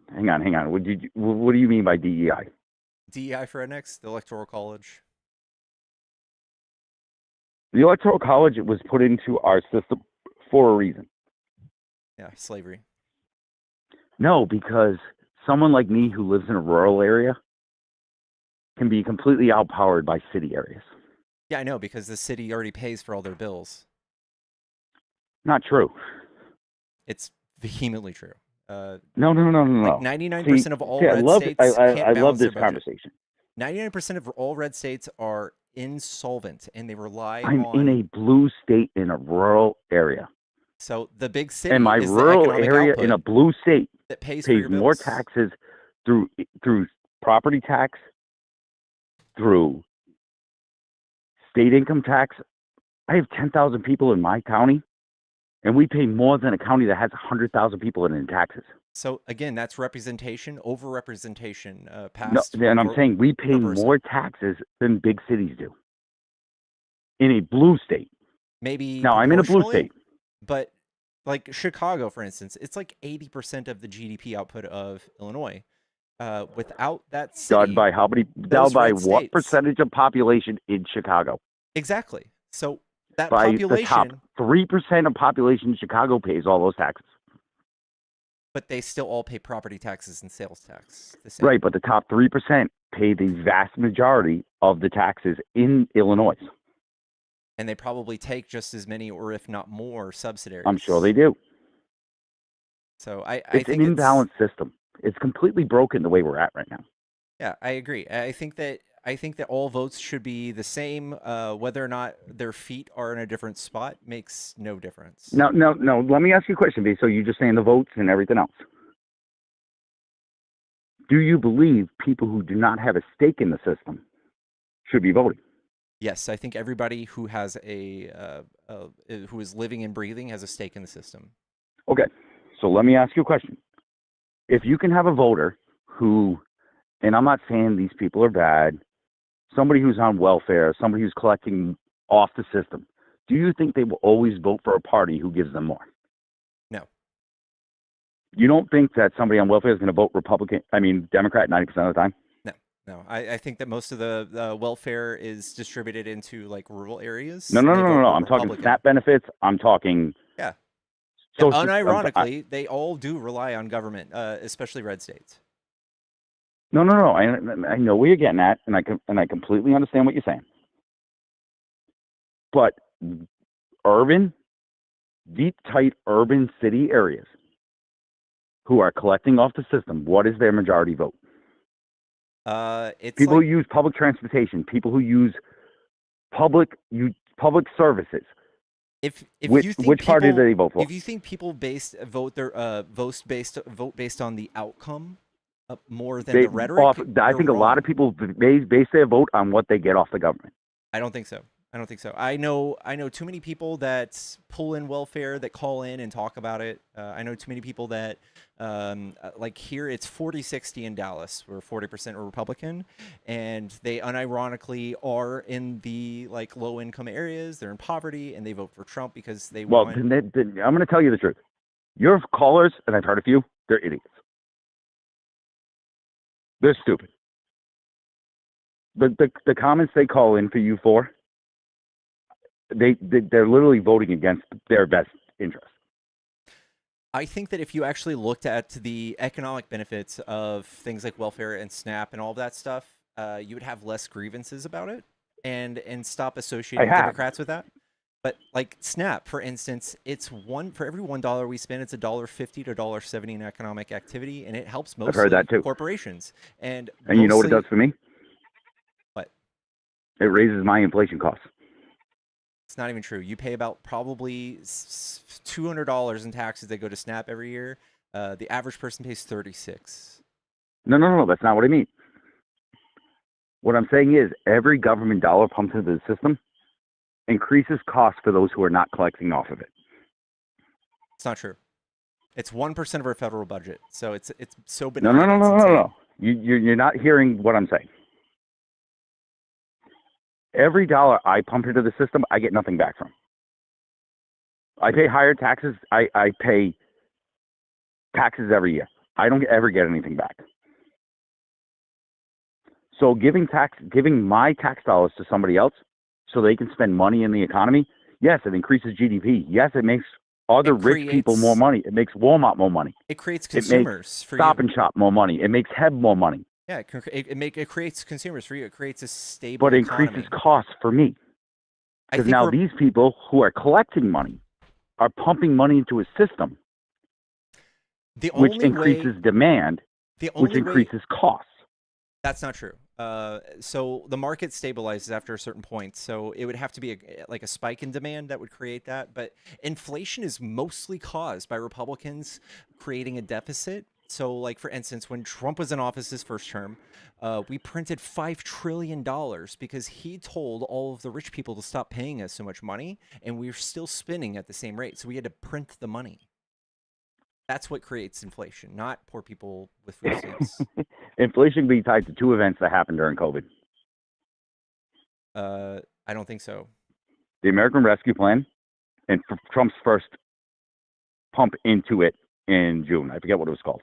It's not true. If you actually read an analysis of it, 2% of that 9% of inflation came from the American Rescue Plan, but that was a trade-off between us just being like stuck in a recession All right, well, for tens and tens sure. of years. Well, hear me out. Where did that transfer of funds go? Because now we're saying rich people are getting richer. Giving people government money, where did that transfer of funds finally end up? So yeah, at the top. Because it was money people didn't need. That's not true.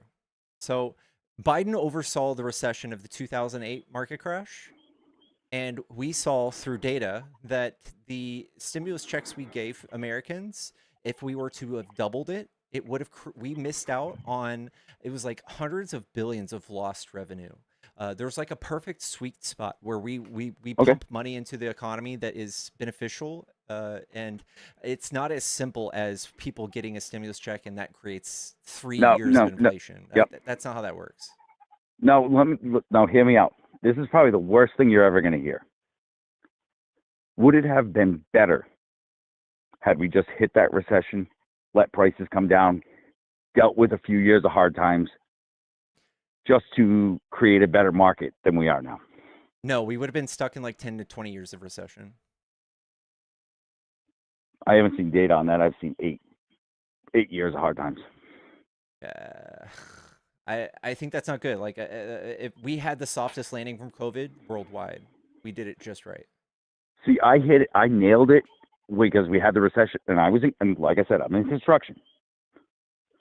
2008, that recession, to get into a home in like 2015, which is what I did, the market came down. The market was high before then.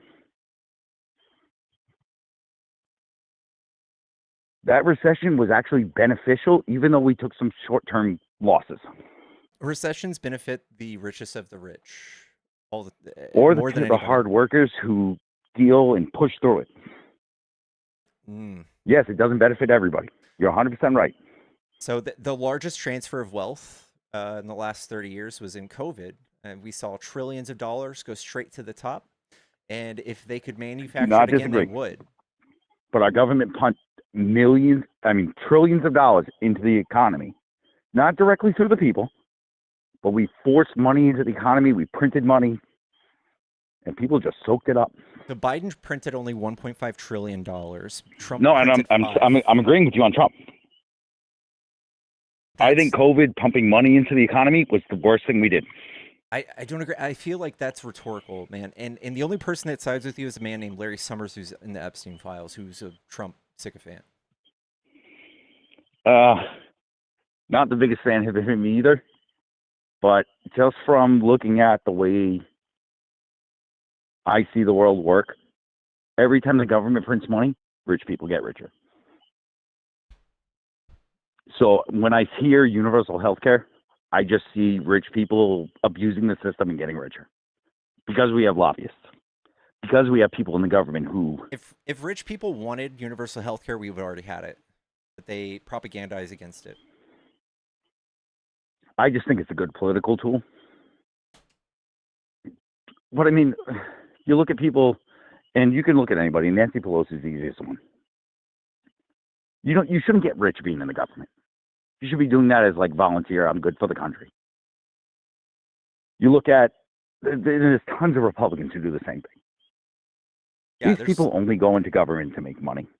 Yeah, the government is no longer for the people, by the people. It's people who want to make money.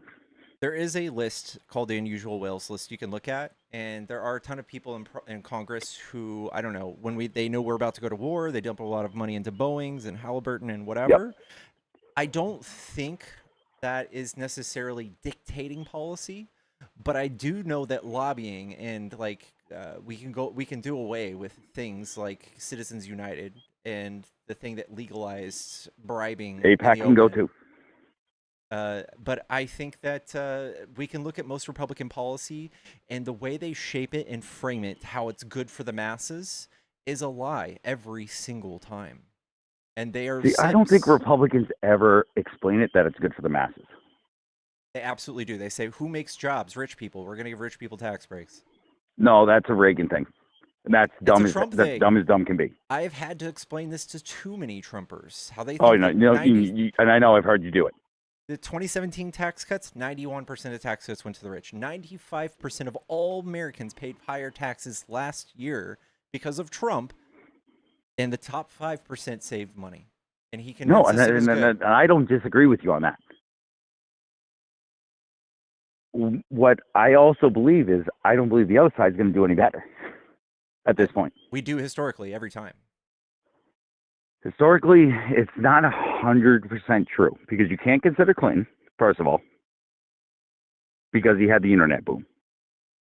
That was a completely novel technology that did change things. Obama came out of a recession after a war. That was a bubble on the market. He also changed tax prices. He changed corporate tax rates. Right, but you can't say his policies didn't dip into Trump's ability because everything takes a few years to kick in.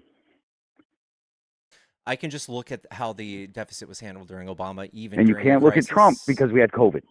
So you really can't judge him Trump only because had we had COVID for 1 COVID. year. You really can't look at his years and say anything happened because COVID happened.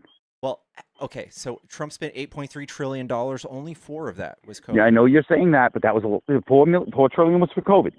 Yeah, only 4. So even without COVID, he spent twice as much as Biden. Right, but the market was in pretty good shape right before COVID. But he didn't do anything. Can you name one meaningful right. bill he passed besides the 2017 tax cuts? No, he didn't do anything. No, you're right, but things were stable. So really, Trump in his first term was probably a pretty stable president. He wasn't doing anything great. He was just defanged. He didn't have the Right, but he wasn't. Congress. He wasn't. But nothing was really changing. It was pretty flatline. Obama really didn't do a whole heck of a lot, honestly. That was really the Fed. He the Fed the pulled auto us out of it. industry. He did a huge deal with the auto industry, and Dodd-Frank Act revived The auto industry? market. The auto industry has completely failed at this point. What he did was he tried to get EVs going, Look at which China. are now a complete failure because nobody's buying them. EVs are being bought at a higher and higher rate every year. It's very minimal. Actually, they took a reduction a year ago. EVs are the future. Combustion engines are only 30% efficient, and EVs are 96. The problem with EVs is you get 5 years out of a battery. And it literally is buying a new vehicle every 5 years now. It's 10. Until we fix the battery problem, EVs are useless. It's 10, and same thing with engines. Yes, but I can get more mileage out of my combustion engine than I can get out of an EV. It's debatable. Especially if you buy Toyota. I'm sorry. I'm a Toyota guy. Toyota, I got 200,000 miles on my truck, and I haven't done any service to it at all. EVs don't even get oil changes.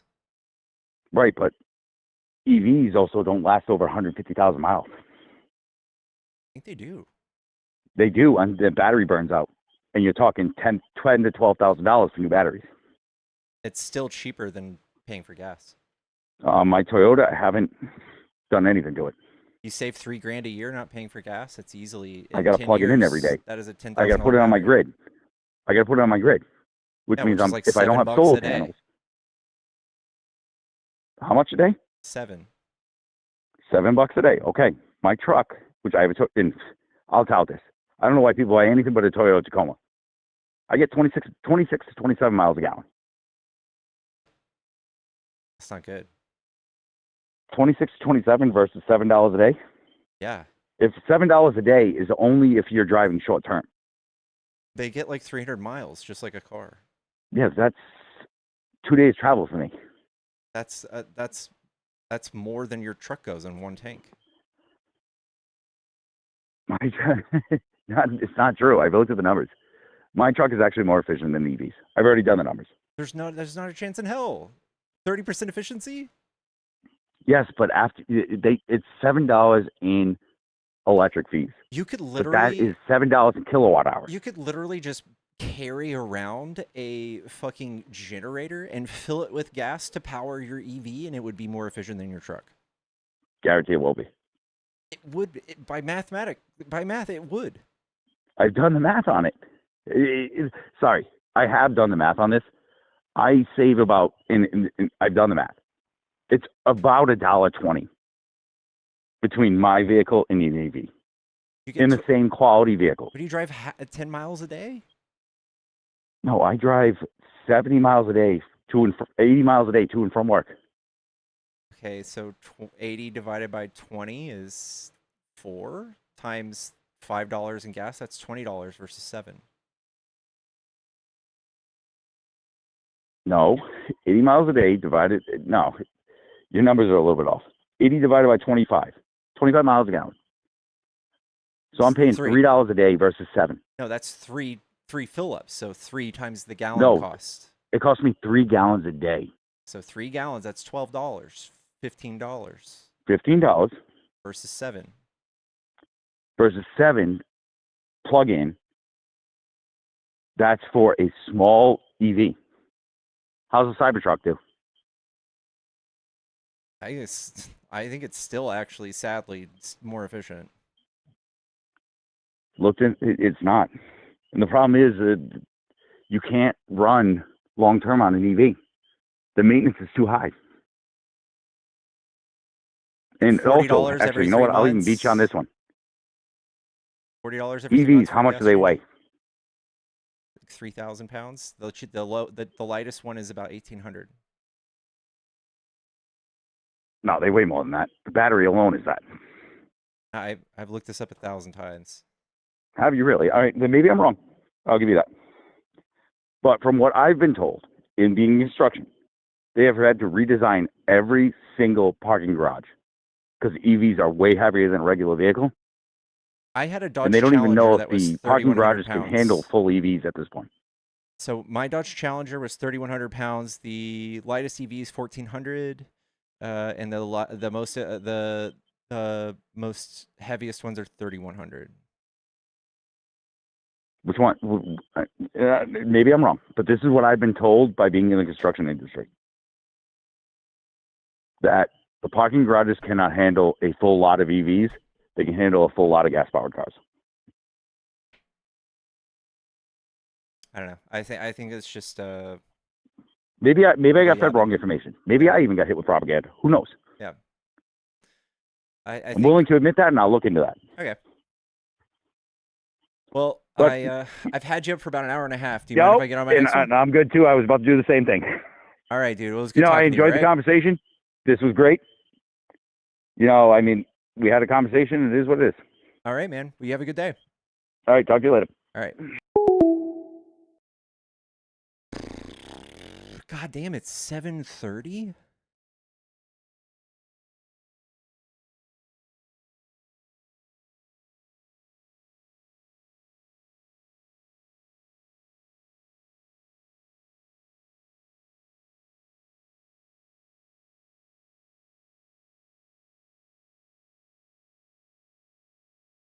It's 7:57. Heavens to Betsy.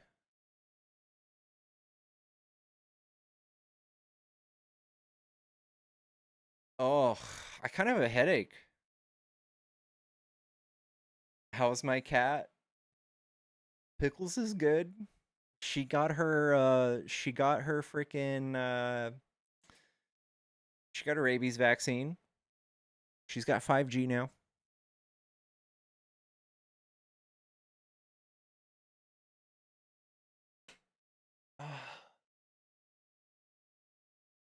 I think I'm going to get off for the night, chat. I think I'm going to get off.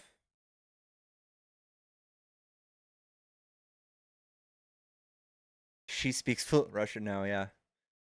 We got the Duolingo vaccine.